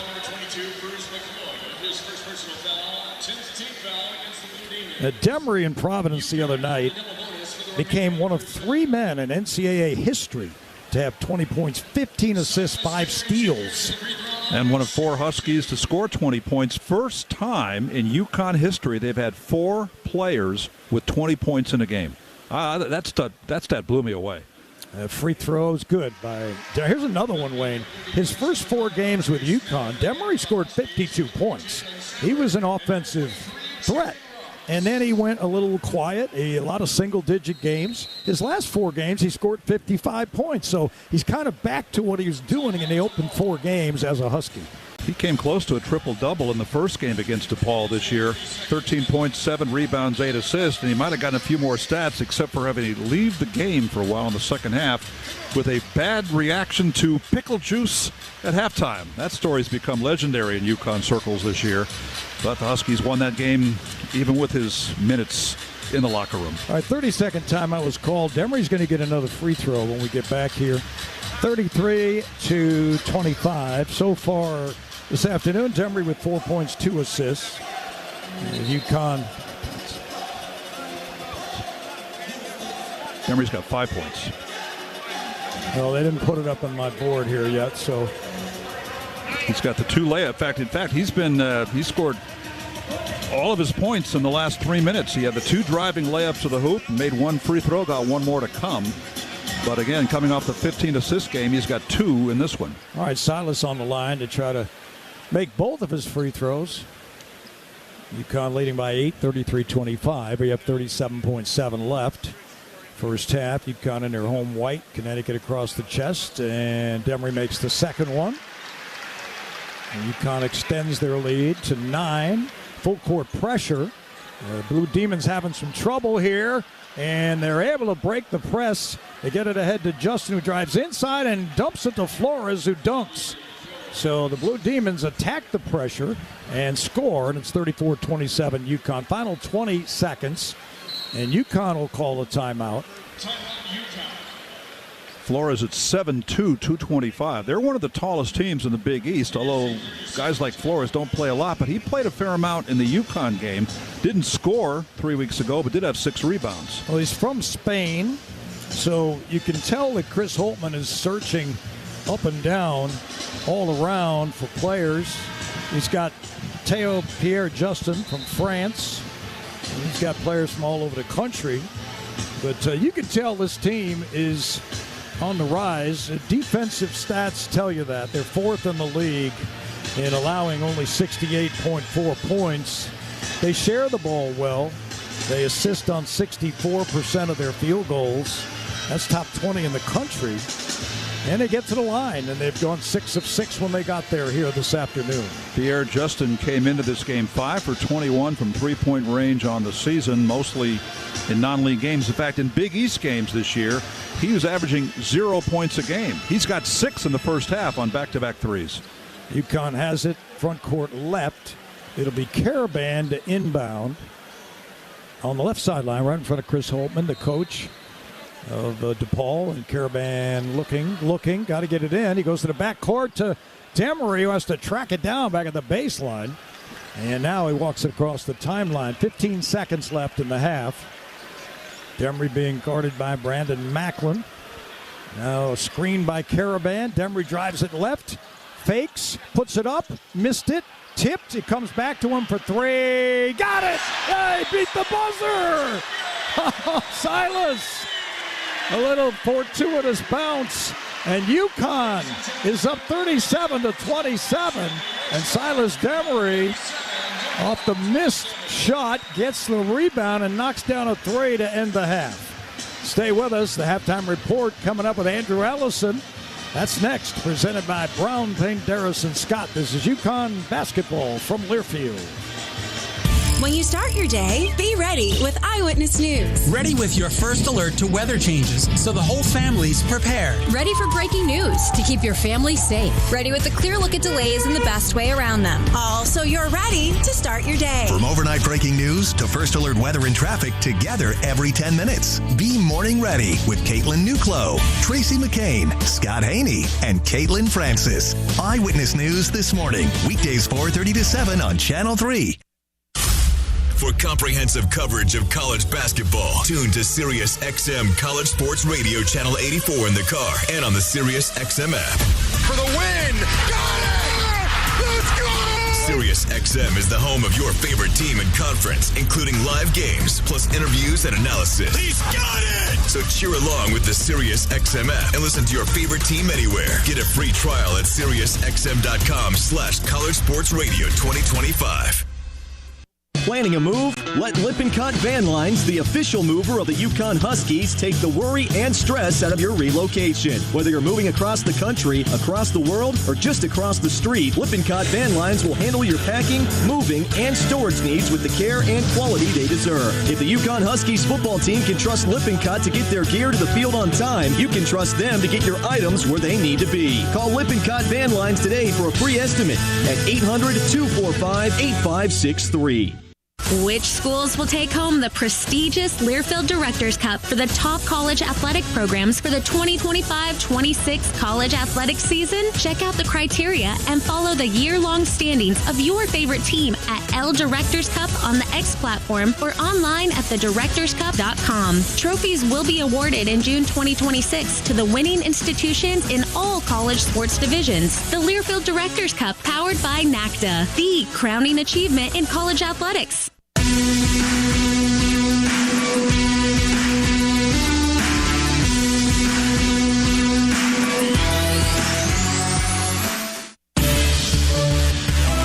20 minutes are in the books. This is the Husky Halftime Report. Coming up, we'll recap the first half and check scores from across the country. Now, let's go to the Learfield Network Studios. Welcome back inside the Learfield Network Studios. Andrew Allison alongside with you as halftime rolling along. Fourth-ranked UConn up double digits on DePaul, 37-27 at the break. Let's go ahead and take a look around the conference scoreboard. More of a preview because the next game doesn't tip off for about another 30 minutes. That's in Omaha where Creighton welcomes in St. John's. Both of those teams just one loss in conference play. Next we'll move to Milwaukee at 2:30 where Marquette and Villanova will go at it. A little bit of a break till 4 o'clock in Cincinnati. Providence traveling to Xavier. Both of those teams with a one-win conference record thus far. And the nightcap in the Big East is in the nation's capital, where Georgetown welcomes in Seton Hall. Do have a little bit of UConn athletics update. The women's swimming team, as we speak, is taking on UMass at home. The women's hockey team at 4 o'clock is at Alfond Arena taking on Maine. And then at 7:05, the men's hockey team will have their puck drop against UMass Lowell on the road. That'll do it for your look at the conference and UConn scoreboard. We'll take a break, come back, and get you at a top 25 one after this on the UConn Sports Network from Learfield, presented by Brown, Panderis, and Scott. UConn fans, when it comes to sports injuries, do you know where the Huskies go? UConn Health, Connecticut's only public academic medical center. Our doctors advance research and train future generations of healthcare experts. All while offering the latest injury prevention, treatment, and performance improvement. UConn Health, we're delivering care that changes the game for athletes and for everyone. Learn more at uconnhealth.org. Welcome to the Chevy Lightning Round. Guess the clues to win. First team, you're up. Powerful, commanding, unstoppable. Silverado. Adventurous, fun, techie. Trailblazer. Stylish, nimble. Tracks. Innovative, electric. Blazer EV. Lightning Round champions. You've guessed all the right Chevy clues.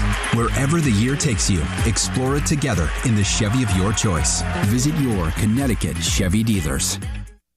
Mike Rowe here with a random fact. More than half of the homes that have basements in North America will experience water damage. It's true.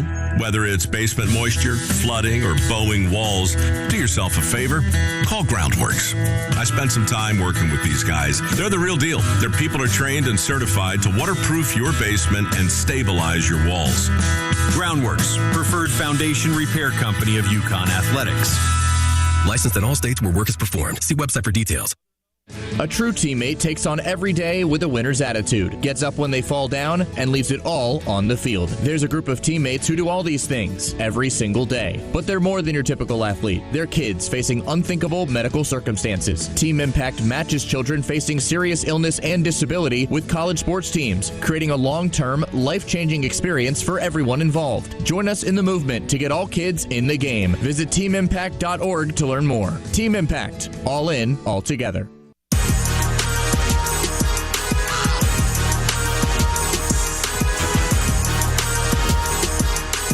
Andrew Allison back inside the network studios. Fourth-ranked UConn up 37-27 on DePaul at the break. Let's get you a top 25 scoreboard. And it starts with a potential upset brewing in Bloomington. Say that 3 times fast. Indiana up 63-59 on 10th-ranked and undefeated Nebraska. 8 minutes left in regulation there. Now we'll head to Louisville where another upset going on. Boston College up on 20th-ranked Cardinals, 47-45, 11 minutes left in the game in that one. Florida absolutely taking it to 21st-ranked Tennessee in Gainesville, 60-36 Gators. That one still has not reached the under 12 timeout. Another good one going on in Morgantown where 22nd-ranked Kansas is on the road, has a narrow lead over West Virginia, 59-56, 12 minutes left there. Second-ranked Michigan looking like a football score against Wisconsin, 21-13, 11:46 left in the first. 7th-ranked Houston on the road, and Waco taking on Baylor. Cougars lead at 17-14, that one at the midway point of the first half. And 11th-ranked Vanderbilt looking like it's going to have no issues with LSU. Doors lead at 39-19, 7 minutes left till the break in that one. Once again, the score, 37-27 in our game. UConn over to DePaul. We'll take a break. We'll come back, and Wayne Norman will get you the first half stats after this on the UConn Sports Network from Learfield, presented by Brown, Panderas, and Scott. At Dime Bank, we're all about community. It's who we are. Local communities made up of customers, families, and friends. Business owners invested in helping their communities thrive. Dedicated employees committed to giving back in ways that go beyond banking. If your banking relationship leaves you wanting more, come join our community. It's your bank, your choice, your dime. Are you traveling out of Bradley Airport and need a safe, reliable place to park your car? Trust your vehicle to Last Fly Off-Airport Parking, located on Route 75 in Windsor Locks. They have both valet and self-park options to fit any budget. Last Fly is open 24 hours a day and will get you to the airport on time, every time. Join their loyalty program to earn points for free parking, and be sure to ask about their corporate discounts. Save 20% by pre-booking online at lazfly.com. Last Fly is the official parking company and a proud supporter of UConn Athletics. Listen closely. Did you hear that? That's the sound of employees being productive. They're so efficient because they partnered with Xerox to manage workplace technology. From advanced printers to automating your workflows to IT solutions, our local experts ensure your business runs smoothly. Visit us at Xerox.com/UConn. Xerox. We make work work. When you're on the move and looking for nonstop college sports action, get the Varsity Network app and take the game with you everywhere. Stream live play-by-play from schools across the country right from your phone, free. Catch hundreds of weekly podcasts, including shows from your favorite teams, all in one place. From football Saturdays to midweek hoops, it's your all-access pass to the college sports world. Whether it's game day or just your daily drive, the Varsity Network app has you covered. Download now and listen live for free on the Varsity Network app.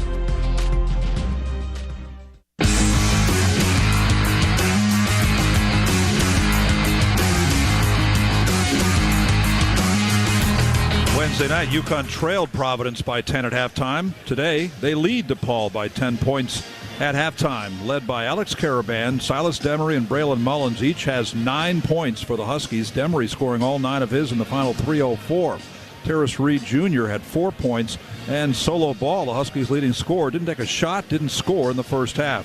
They got 6 points off the bench. Malachi Smith and Jaden Ross each had 3. Of course, 6 points off the bench is twice as many as they had against Providence when they only had 3 bench points, but a big 3 late by Jalen Stewart contributed for those. First time since 2023, UConn has had as few as 3 bench points. That was in February 2023, and they won that game too. at Villanova. Jalen Stewart, Eric Ryba did not score in the first half. While for DePaul, they were led in scoring by Layden Blocker. He scored 9. N.J. Benson, the center, had 4 points, 3 rebounds. No points by starters Caleb Banks. He was in foul trouble. And R.J. Smith. And 2 points by C.J. Gunn, who's also got 2 fouls. Off the bench, they got 4 from Brandon Macklin, 2 points by Fabian Flores, and 6 points by Teo Pierre Justin. DePaul shot 9 of 24 from the floor in the first half, 38%. UConn 52%, 13 of 25. Huskies 3 of 7 from 3. DePaul was 3 for 10. DePaul 6 for 6 from the line. UConn 8 of 9 free throw shooting. UConn out-rebounded DePaul 16-12, led by 4 from Braylon Mullins. 4 offensive rebounds, good for 3 second-chance points. DePaul got 3 offensive rebounds, good for 8 second-chance points. DePaul had 7 assists on 9 field goals. UConn 6 assists on 13 field goals. UConn's 8 turnovers, good for 5 DePaul points. And DePaul had 7 turnovers, good for 9 UConn points. DePaul had 5 steals, no blocks in the first half, while UConn had 5 steals and 3 blocks in the first half. Points in the paint, 20-10 UConn. Fast breaks, DePaul 4, UConn 3. Off the bench, UConn got those 6 points and DePaul got 12. Biggest lead several times in the first half, including the current halftime score, UConn by 10. DePaul never had a lead. UConn had the 19-minute and 17-second advantage on the scoreboard. These teams played the first time around 3 weeks ago. UConn led DePaul by 3 at halftime, 33-30. On Wednesday, when DePaul held Georgetown to 1 of 23 shooting in the second half, Georgetown was 4 for 18 on layups. Today, UConn is 8 for 13 on layups. DePaul is 3 for 7. 37-27, the halftime score. In today's date in 1968, before 2,381 people in the field house, Bill Corley scored a school record 51 points in a 96-70 rout of New Hampshire. The 6'8 senior, 19 of 28 and 13 of 22 from the line, including the front end of a 1-and-1 with 7 seconds left to break the 1-year-old record of West Bellasuknia. Bill Corley also had a career-high 28 rebounds in that game, one of 22 double-doubles in 24 games that season. That happened on today's date in 1968. UConn 37, DePaul 27. Second half coming up. You're listening to UConn men's basketball on Learfield, presented by Brown, Panderas, and Scott. Power Station Events is the official production partner of the UConn Huskies, the ultimate one-stop source featuring audio, video, lighting, staging, talented DJs and musicians, photography and videography, stunning decor and florals, and much more. As we celebrate our 40th anniversary, we want to thank UConn Nation as we look forward to the next 40 years. Visit us at PowerStationEvents.com and let us help you plan your next awesome event. Happy New Year.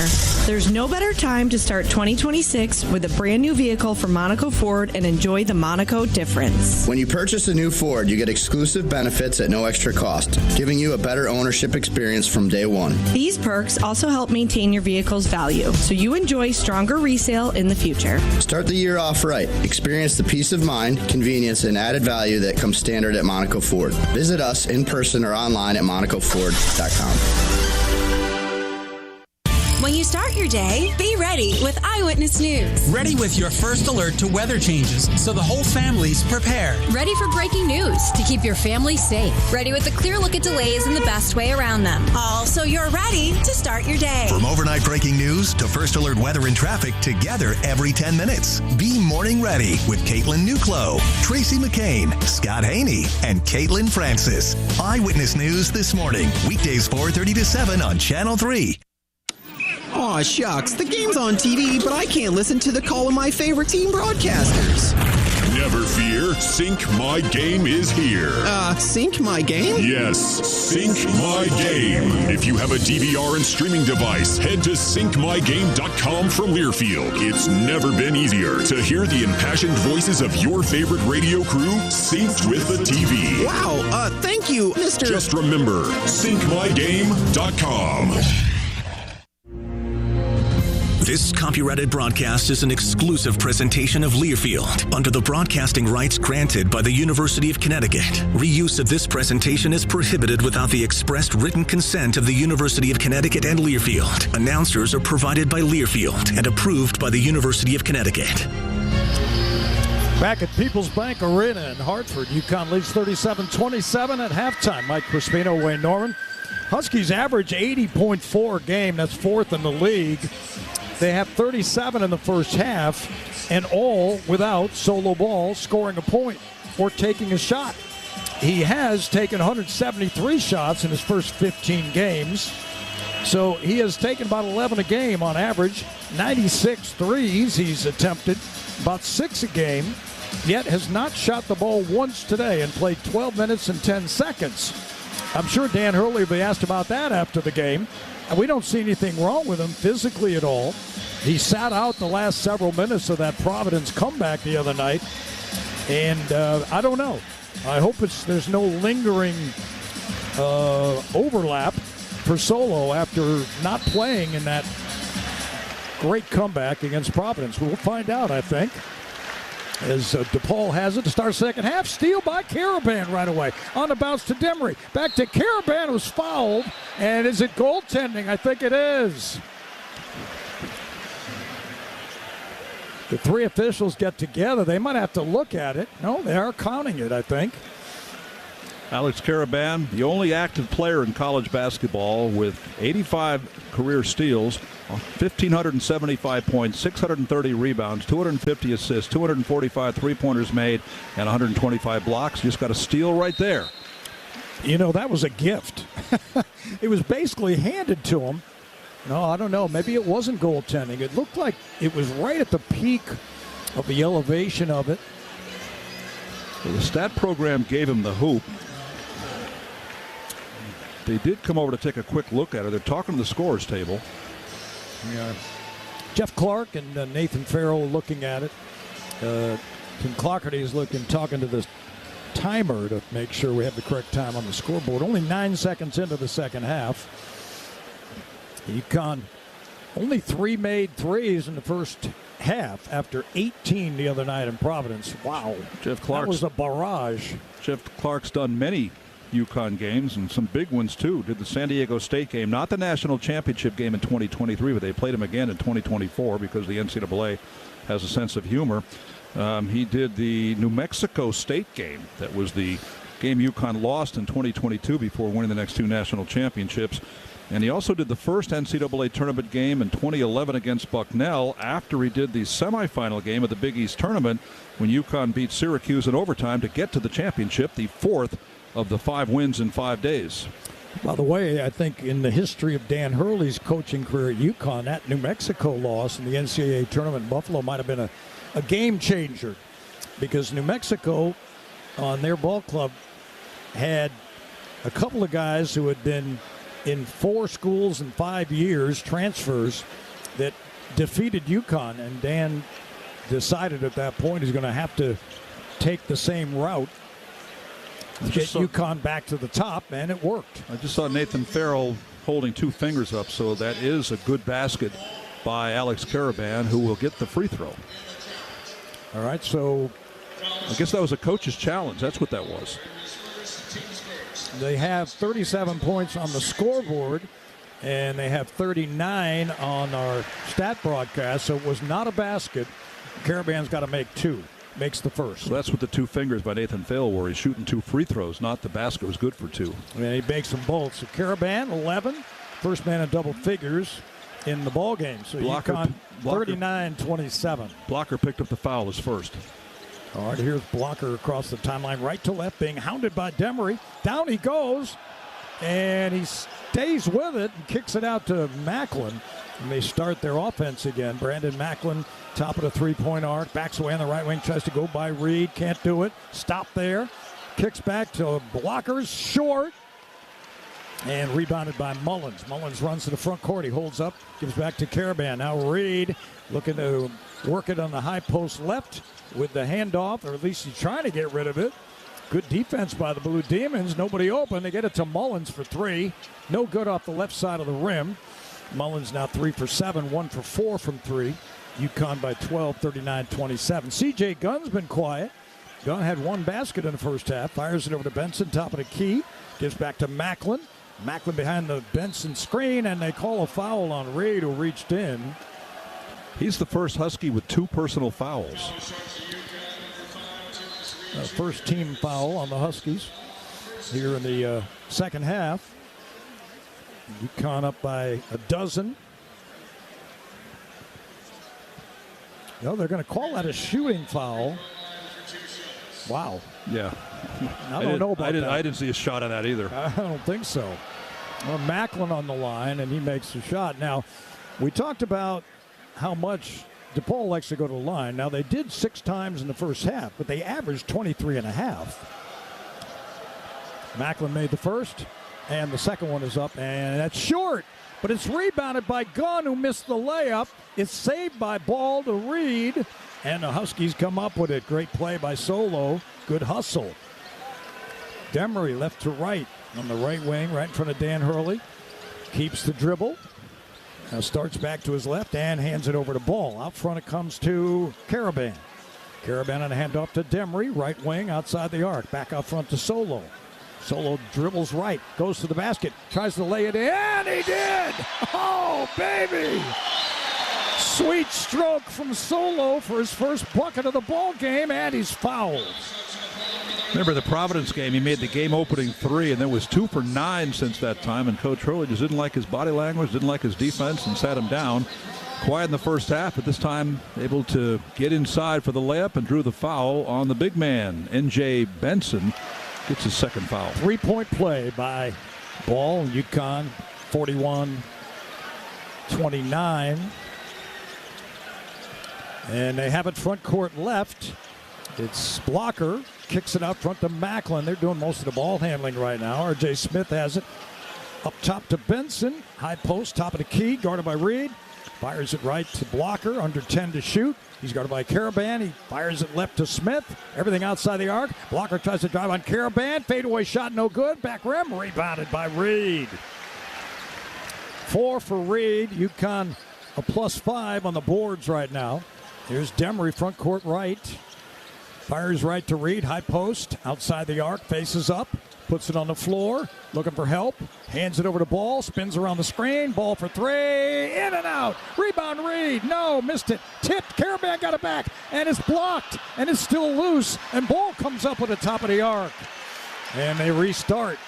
It's Reed, low box, posting up, left shoulder down. Couple of bumps, jump hook, got it.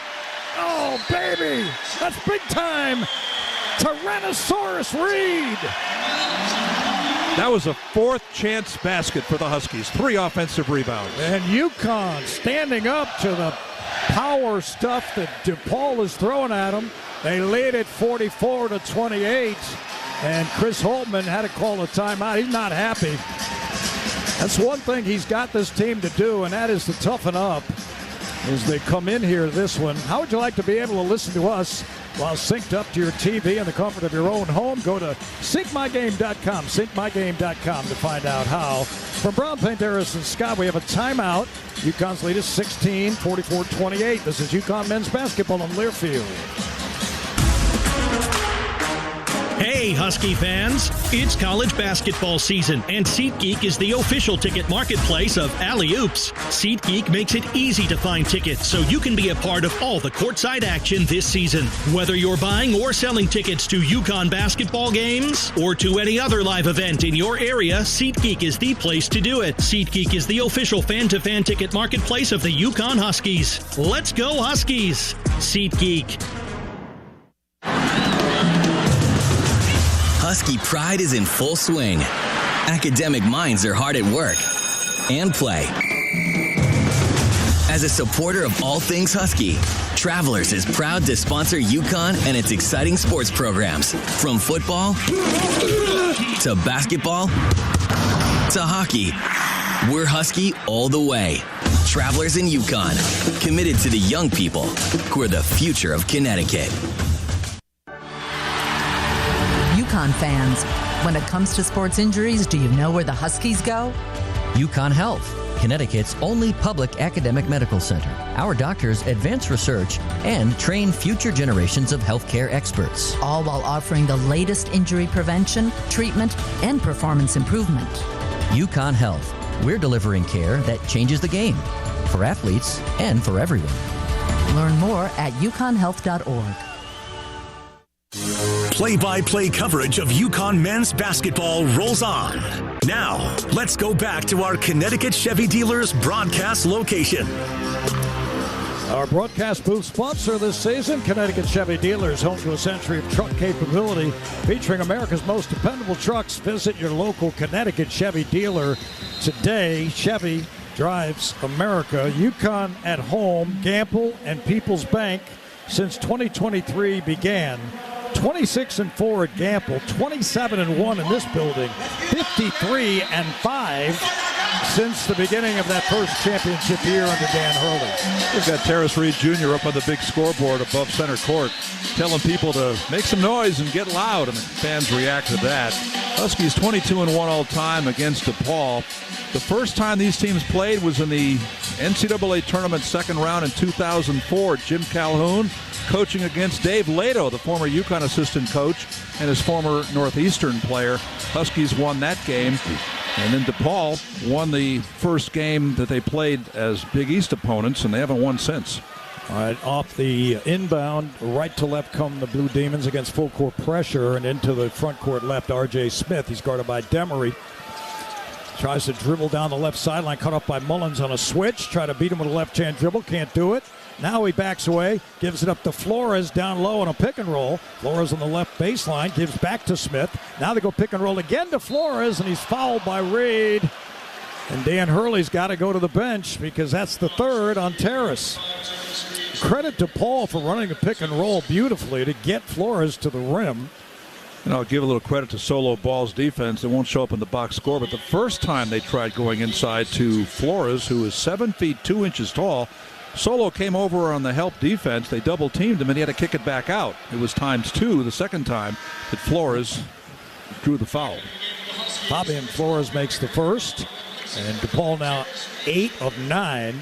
It was in the UConn locker room when Dan Hurley was talking to the TNT people. Greg Anthony, former Nick, doing the analysis today as Flores makes the second one. He was talking about Ryba, and he said, he saved our season because Reed was out for 5 games, and Ryba was really productive as a freshman who'd never seen this kind of competition. Well, he paid him a big compliment. Ryba in now. Here's Ball across the timeline, left to right. And on a bounce out front to Demery. Demery, screen from Caravan. Demery back to his right. Now left-hand dribble outside the arc. Gives it a Ball, cuts into the paint. Ball diving underneath, and he banked it in left-handed. Oh, Solo. That was sweet. And he beat the 7-foot 2-inch Flores from the left side. He rings the bell for a deuce. He's got a couple of field goals in the second half. Here comes the steal by Mullins off a pass down low by Smith. And now he hands the ball. Solo front court right.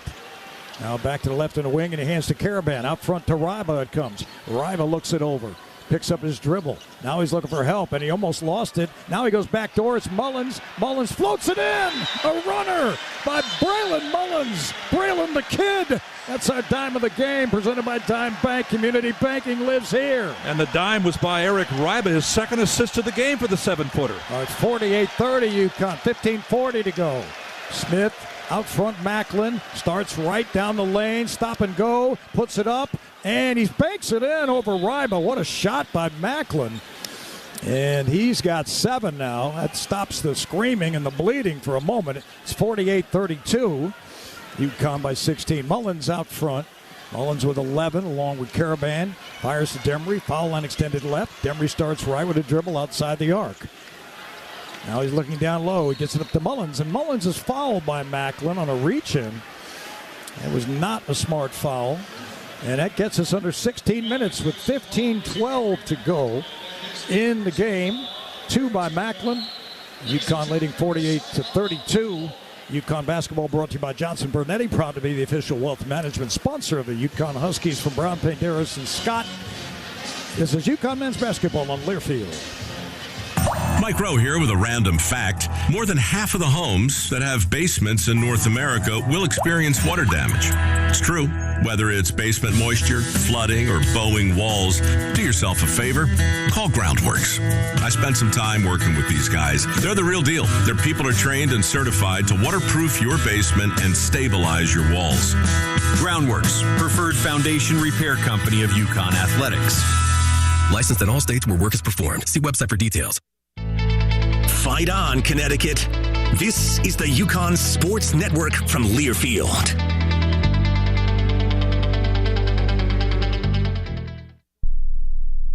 In sitcoms, when someone has a problem, they just blurt it out and move on. Well, I lost my job and my parakeet is missing. How was your day? But the real world is different. Managing life's challenges can be overwhelming. So, what do? We get support.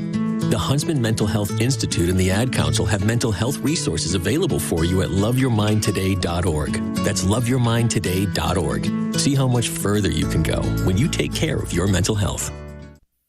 Snakes, zombies, sharks, heights, speaking in public. The list of fears is endless. But while you're clutching your blanket in the dark, wondering if that sound in the hall was actually a footstep, the real danger is in your hand, when you're behind the wheel. And while you might think a great white shark is scary, what's really terrifying and even deadly is distracted driving. Eyes forward, don't drive distracted. Brought to you by NHTSA and the Ad Council.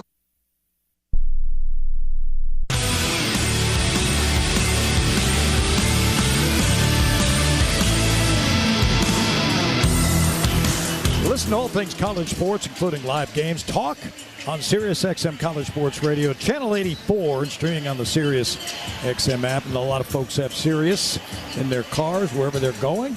They listen to us. UConn 48-32, 15-12 to go. Significantly, Wayne, Solo Ball came out of the locker room, scored 5 quick ones.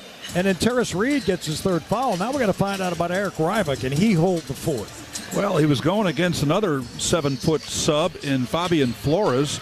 So far that's been pretty much a standoff, although Flores did get a couple of free throws along the way.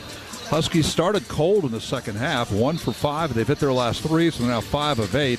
And DePaul missed its first 3. Now they're 1 for 4 in the second half, and 36% shooting from the floor in the game. This is coming one game after UConn allowed Providence to shoot 50% in that overtime UConn win on Wednesday night. That's the highest shooting by a UConn opponent since Creighton shot 52% in the Big East tournament last year. Husky defense is going back to what it does well now. DePaul 36%. UConn, the only ranked team in the Big East Conference right now, as they come in 4th in the country. Here's Demery out near the timeline, is being guarded by Blocker, who's all over him. Gives to Caraban on the left wing.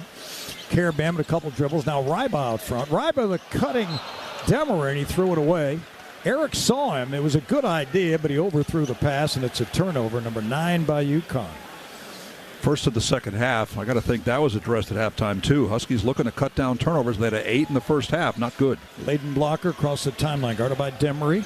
The right sideline, and a handoff to Justin, gets it back, circles left, still outside the 3-point mark, gives to Macklin. Macklin straight away, trying to work on Ball. Ball stays on him, backs away from Ball on the right wing with a left-hand dribble, lost it, regains it. Now he fires it left to Blocker. He's got Demery in front of him. Blocker drives, fade away and an out, and rebound who? Mullins. Mullins has 6 boards. Caraban left wing. Starts to his right, a screen by Ryba, but a foul is called defensively against Teo Pierre-Justin, the sophomore forward. And UConn's rebounding advantage, 23-14 right now. They are 2nd in the league, Big East +6, so better than that here this afternoon. The inbound to Demery.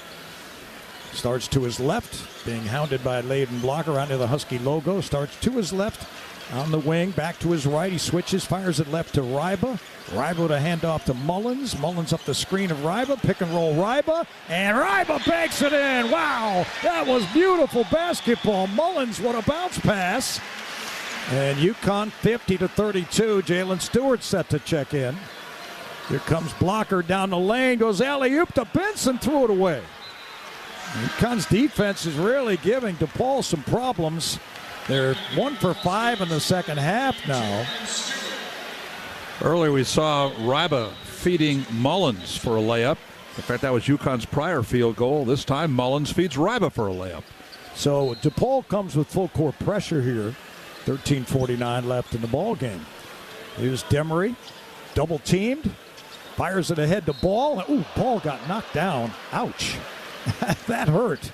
I'm not sure who would hurt more. And look who's the first one there, Dan Hurley, because it happened right in front of the UConn bench. McClure made the contact and took the worst of it. Yeah, the freshman went down hard. That was one of those, it looked like a defensive back trying to break up a pass. And I think one of the concerns they might be having, too, is he missed a couple of games with a concussion. So they might not want to get him up anytime soon. All right, so 13:43 left.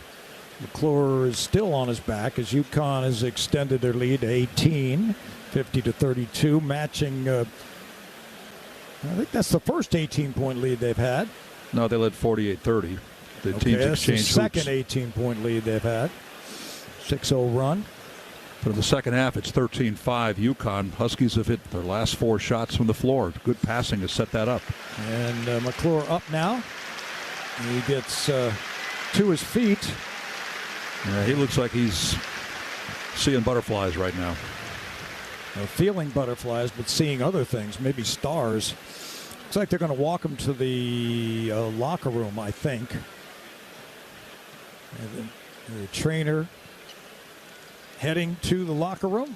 We're going to pause 10 seconds for station ID. You're listening to UConn men's basketball on Learfield, presented by Brown Banderas and Scott.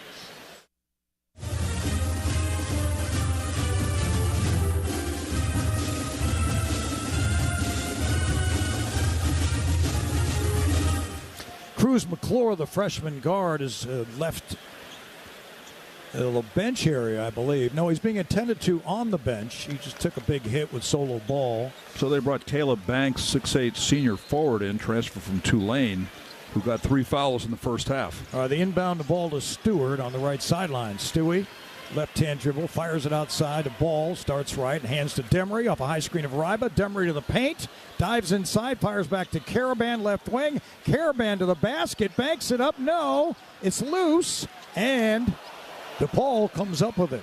It's Blocker. Runs to the front court on the right wing, backs away outside the arc. Malachi Smith set to check back in. Fires it left to C.J. Gunn. He's been quiet, but he can get hot. Look out. He drives the lane. He kicks it outside to Blocker for 3. No good. Back rim. Demery runs it down. Front court right. Demery on the right wing. Out front to Caraban for 3. No good. Front rim.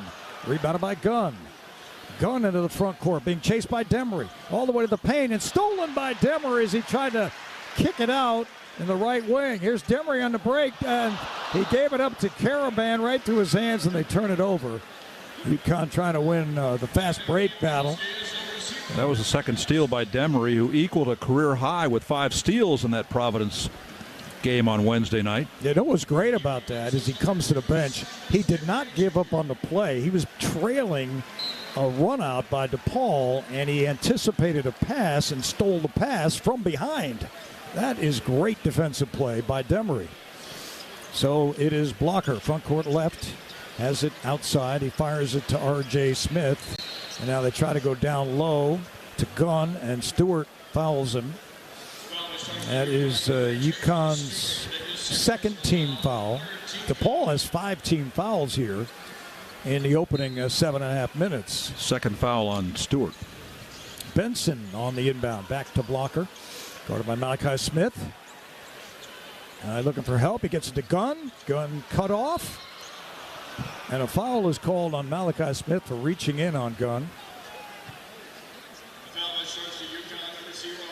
First foul on Malachi. Huskies only have 1 player in foul trouble. Reed's picked up 2 in the second half. He's got 3 in the game.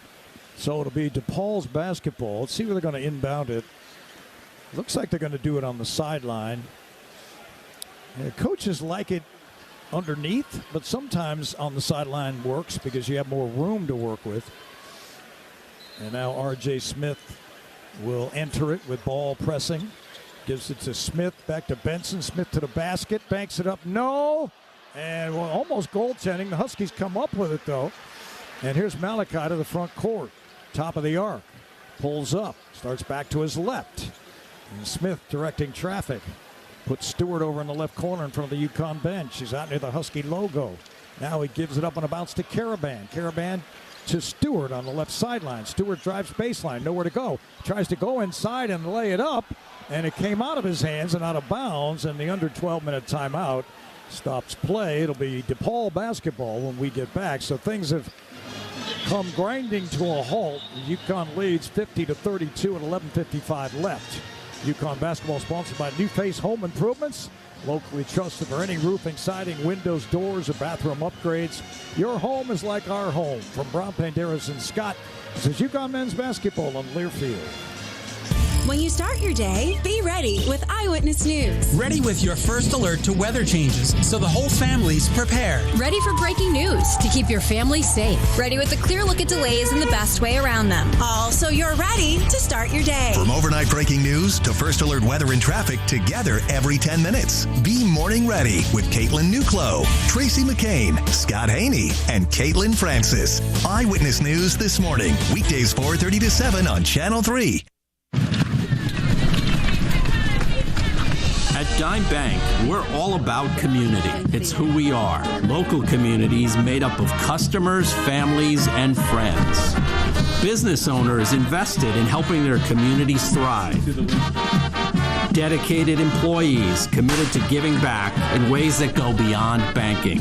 If your banking relationship leaves you wanting more, come join our community. It's your bank, your choice, your dime.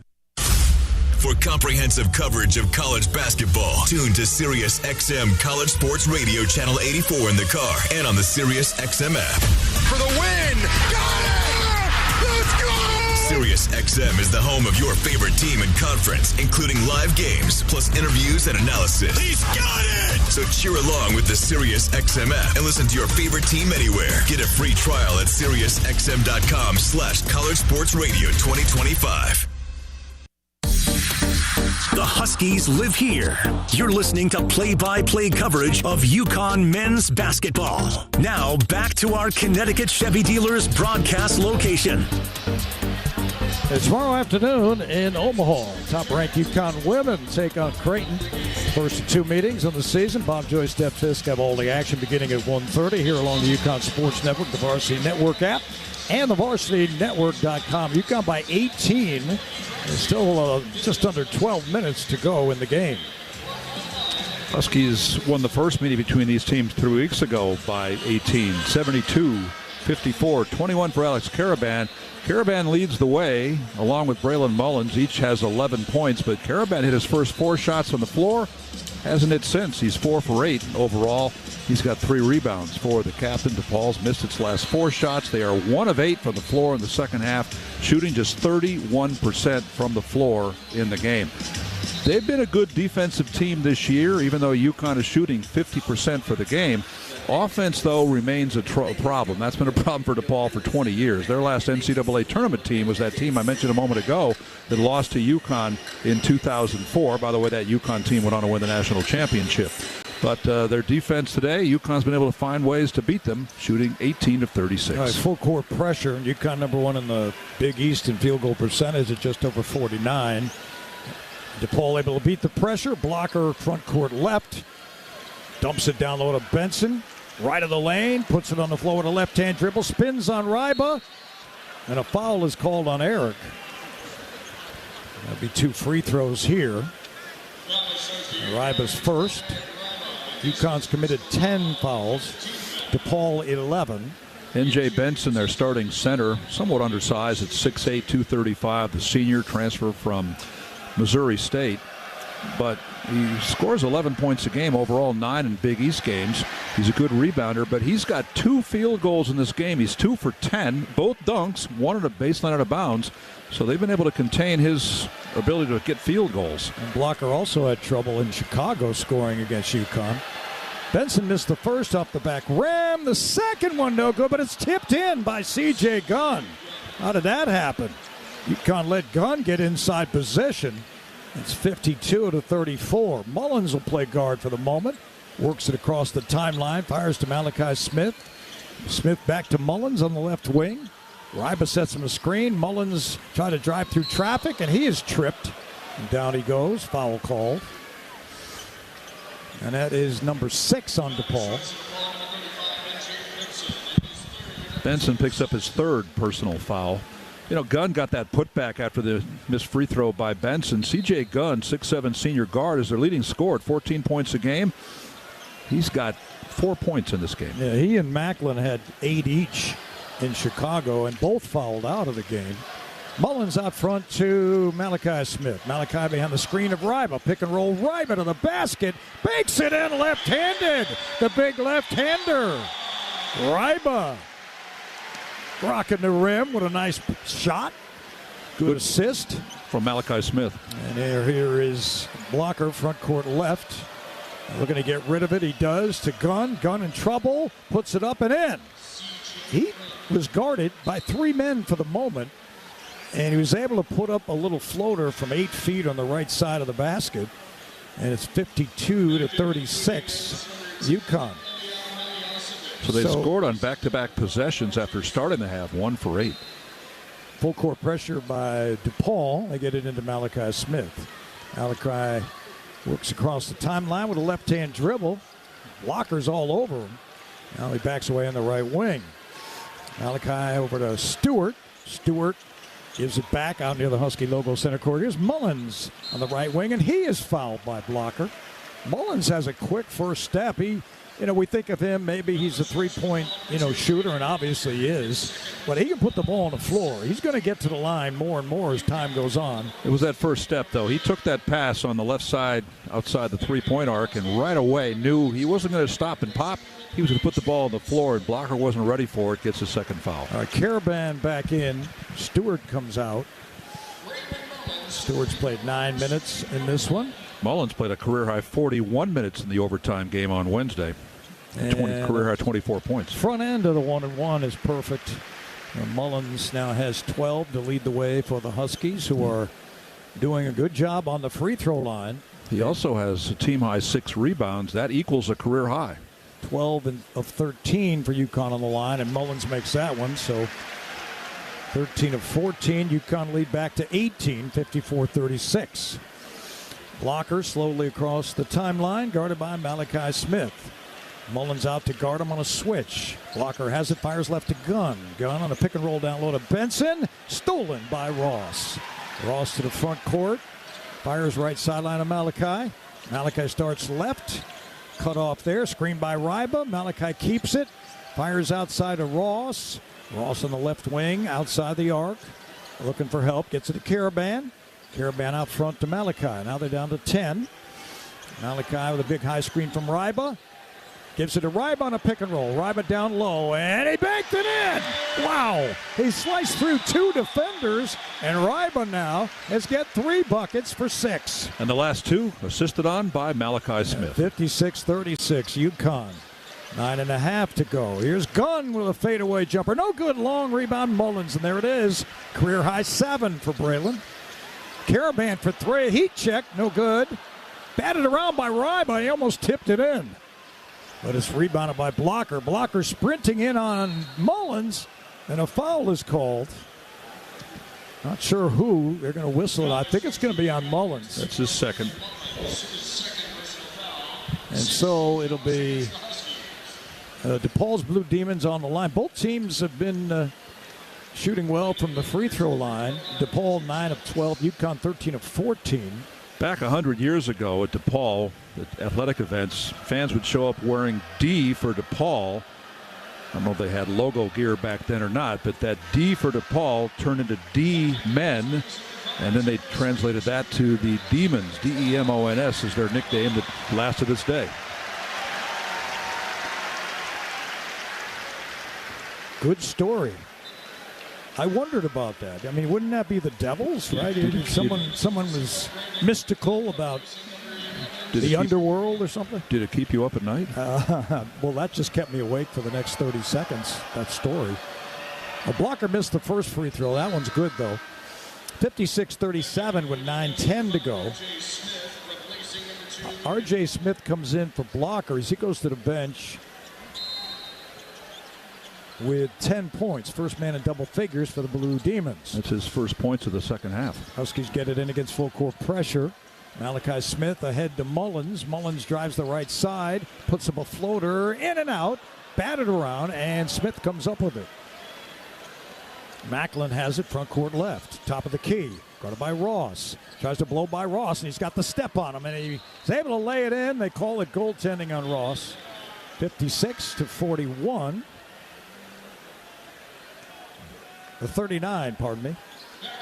All right, Demery comes in. Silas replaces Malachi Smith. Smith with a couple assists. 3 points. And Caravan's got to call a timeout against the full court pressure. And solo ball is going to come in as the Huskies want a 30-second timeout. With 8:49 remaining in the game and leading 56-39. Huskies had a 20-point lead. Now DePaul scored the last 3 points. Huskies shooting so good there early on, starting 5 of the first 9, but since that time they have only hit 2 of the last 7 shots. This DePaul team, and you were talking about their defense, they've held their opposition 6 times at 65 points or less. They've won all 6 of those games. The thing is, they got to shoot better, as you mentioned. They've gone over 50% from the field 6 times, and they're 6-0 in those games. So I'm sure that's what Chris Holtman has up on his whiteboard for, keys, trying to get to certain numbers for DePaul to start to make progress in the Big East Conference. Their field goal defense is 41% overall. That's 3rd best in the Big East.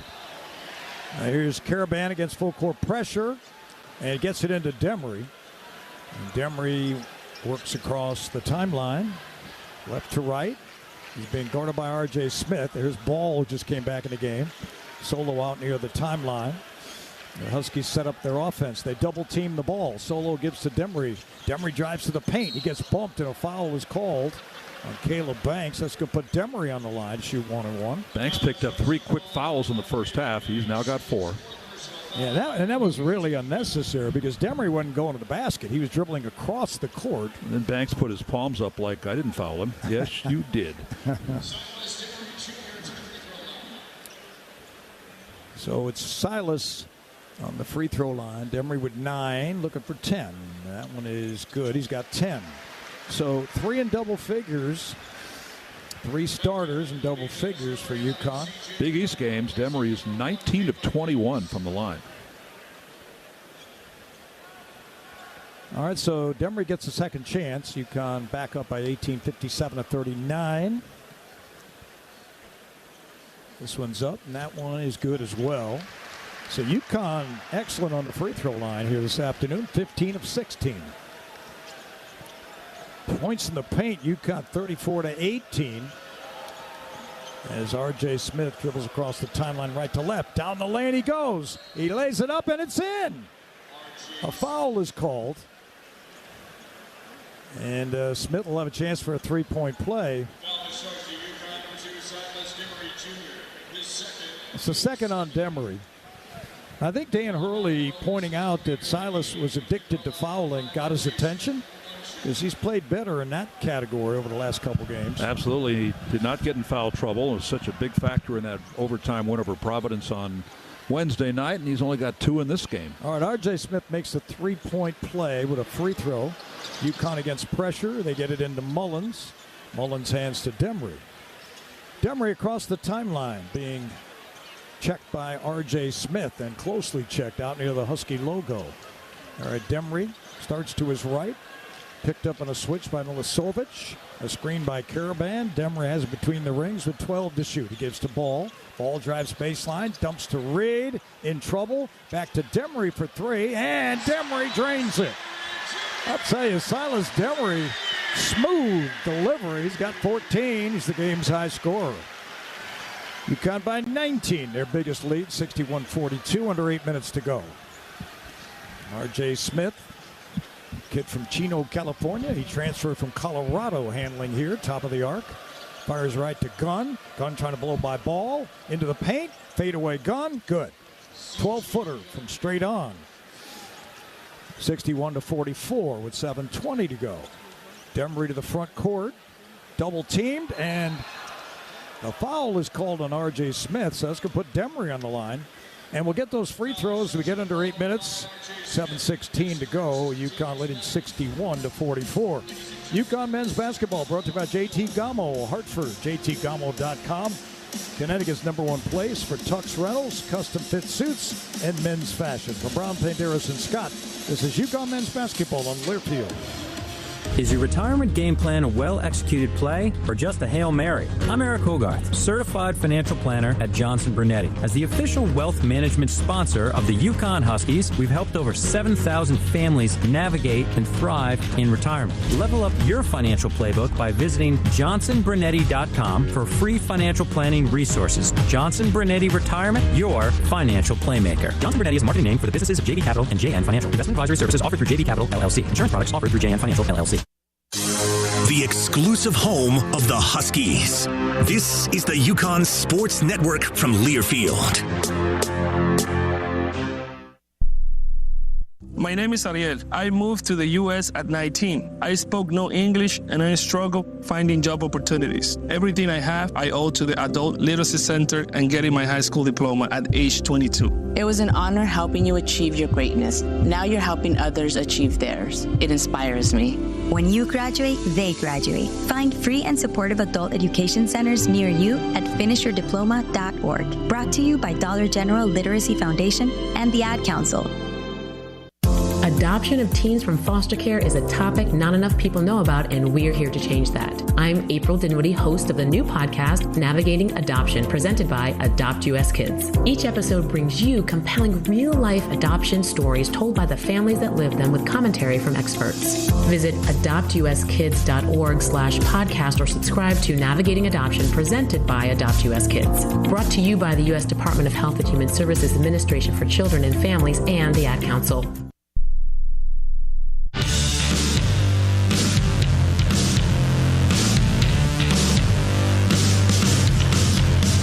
We'll be with you Tuesday night next from UConn's House of Horrors, otherwise known as the Prudential Center in Newark, for the Huskies and Seton Hall Pirates. Pre-game coverage from The Rock begins Tuesday night at 7:30 here along the UConn Sports Network, the Varsity Network app, and the VarsityNetwork.com. The Pirates under Shaheen Holloway, a renaissance going on down there, as they are a tough defensive team. And they are threatening to get into the top 25 after one of the worst seasons in Seton Hall basketball history. Yeah, they're just outside the top 25 right now. 61-44, UConn leading DePaul, which has made 5 of its last 6 shots from the floor. And that last UConn field goal, a three-pointer by Silas Demery, came from the third assist by Terrace Reed Jr. He's becoming one of the best passing big men in Dan Hurley's coaching time at UConn, as Reed, now in the last 5 games, has 13 assists. He's averaging 2 assists per game.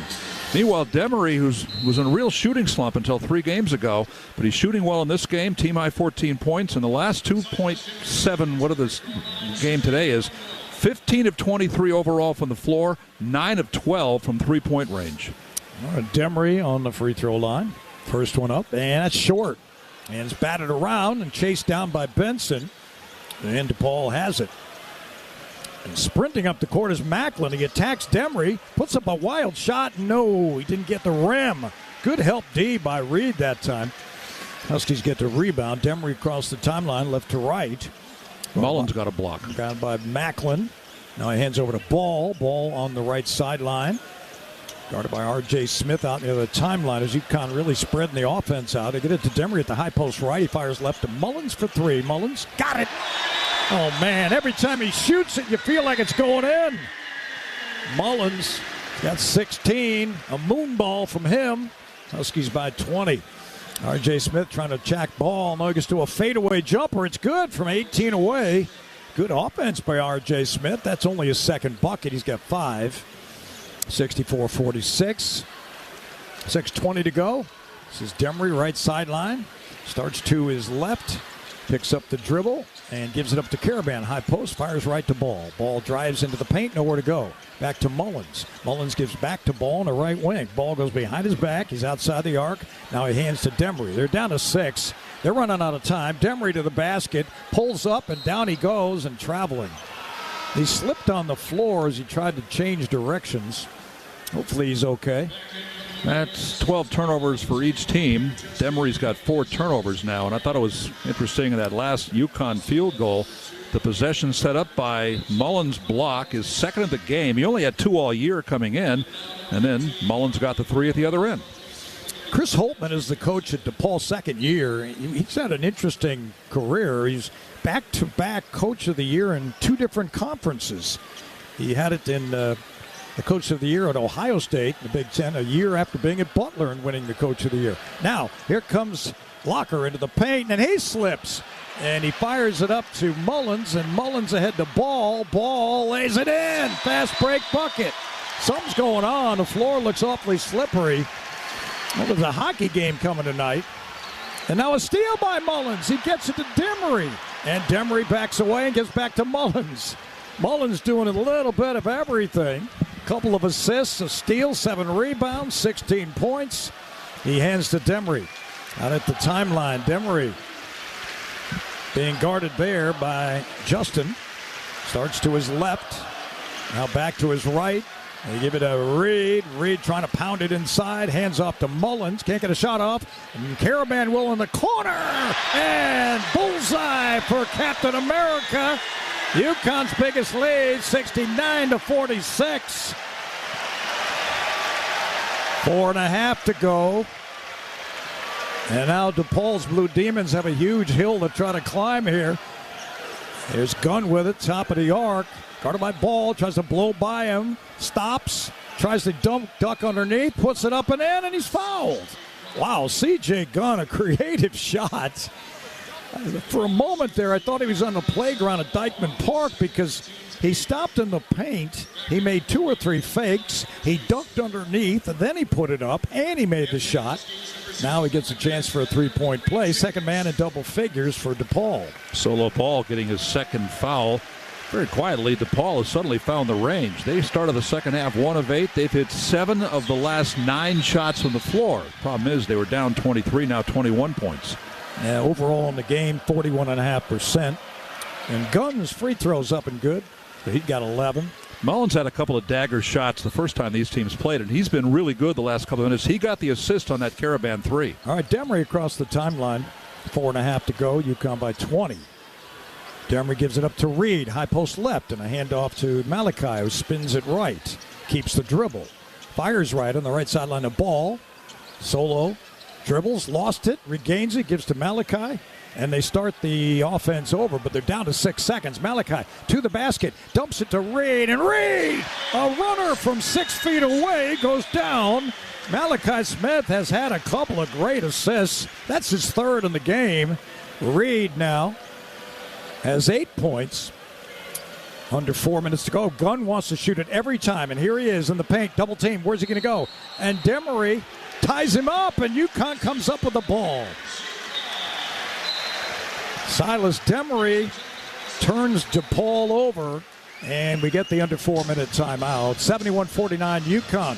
On the go, want to stay connected to live college sports anywhere in the country. Download the free Varsity Network app. Available on Apple and Android with new features this season.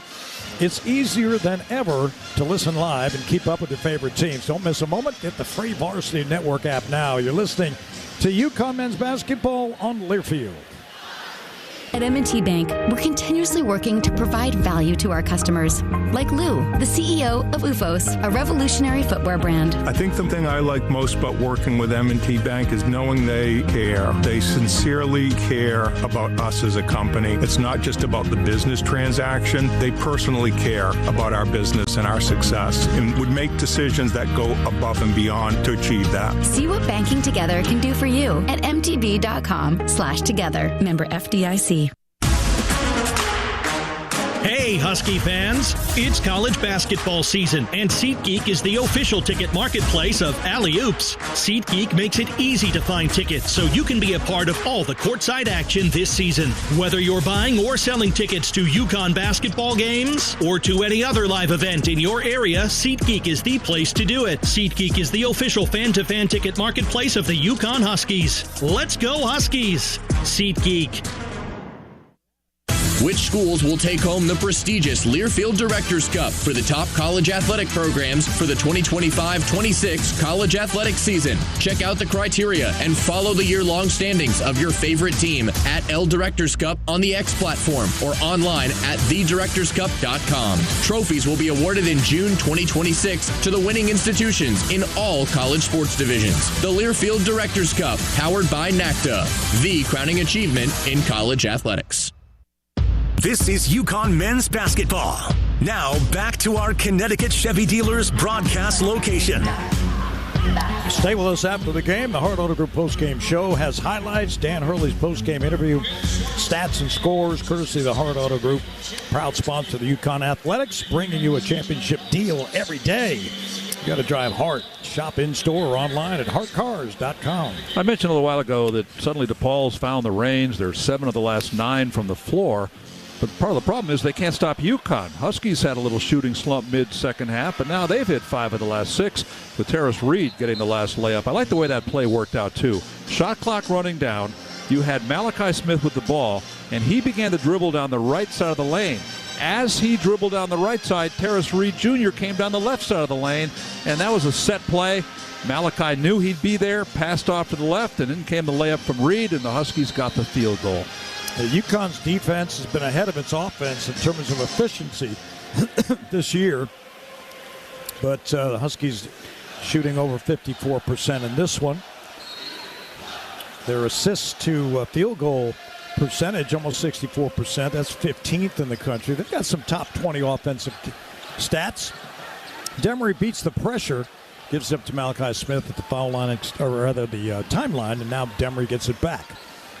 Being guarded by R.J. Smith. Into ball. So UConn's got the 3 guards going with Ryba and Stewart. Demery fires right to Ball. Ball outside the arc.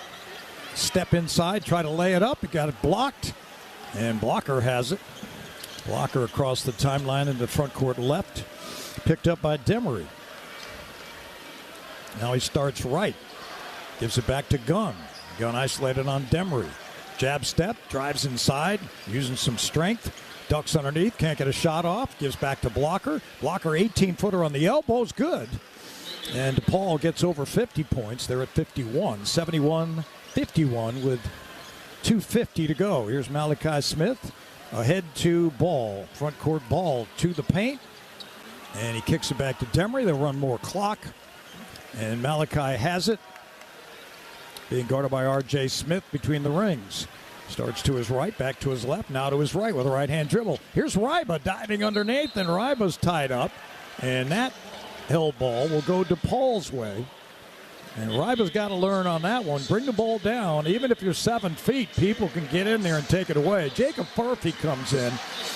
Out comes Demery, who finishes with 14 points, 4 assists, 3 rebounds. Crowd showing appreciation for more good play. 3 really good games in a row by Demery. Yeah, he has been outstanding. Huskies now with 13 turnovers. They had 12 in the overtime win over Providence Wednesday. The last 5 games, 69 points by Demery. And so we get under 2.5 to go. Macklin back in the game, guarded by Furphy, blows right by him, goes to the basket, and lost the ball on the way up. Ryba, with good help defense, was going to block his shot, and Macklin said, uh-oh, and he turned it over. Wow, that was strange. Talk about an altered shot. Oh, yeah. Big time. All right, so Furphy's got a lot to learn about defense. It's just a blow-by got him right there. Now he kicks it out off the pressure to Stewart. Furphy, a left-hander, a freshman. And he gets the ball turned over. Poor pass. Macklin comes up with it. Gives to Gunn. Now Gunn fires it left to Blocker, who drives the baseline and lays it up and in. 71-53. 2 minutes to go. Stewart across the timeline with it. Left to right. Up the left sideline, it gives to Malachi Smith. Smith being guarded by Layden Blocker. And Smith starts to his right. Screened by Stewart. Back to his left, screened by Ryba. Now pick and roll to Ryba, who spins in traffic and missed the layup. Try to bank it in. Rebounded by DePaul. Here they come. They alley-oop it to Flores, who dunks it. Nice pass by Macklin. And with 1:30 to go, a timeout's been called by DePaul, I believe.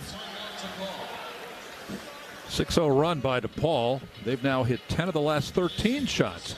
This is what Coach Hurley's been talking about all year, that this team sometimes lacks a killer instinct. They can't put a team away. I think Dan's a little upset, though, about that timeout by Chris Holtman. You're down 16 with 1.5 minutes to go, and I can tell you why I think that, because he just put the starters back in. No need to do that, but I think he was just sending a message to his opposing coach. You know, just a chance to talk about that Providence game on Wednesday night. Huskies were down 11 with under 3 minutes to play before they rallied back to force overtime and win. UConn did some research on that, and the last time UConn rallied from 10 or more with less than 3 minutes to win a game was February 16, 2002 against Boston College here in Hartford. Huskies were down 10 with 2:47 to play and won 79-77 in overtime. Huskies were down 13 earlier in that game. They had 3 games last year. They were down 13 and came back to win, including Providence at Gamble Pavilion.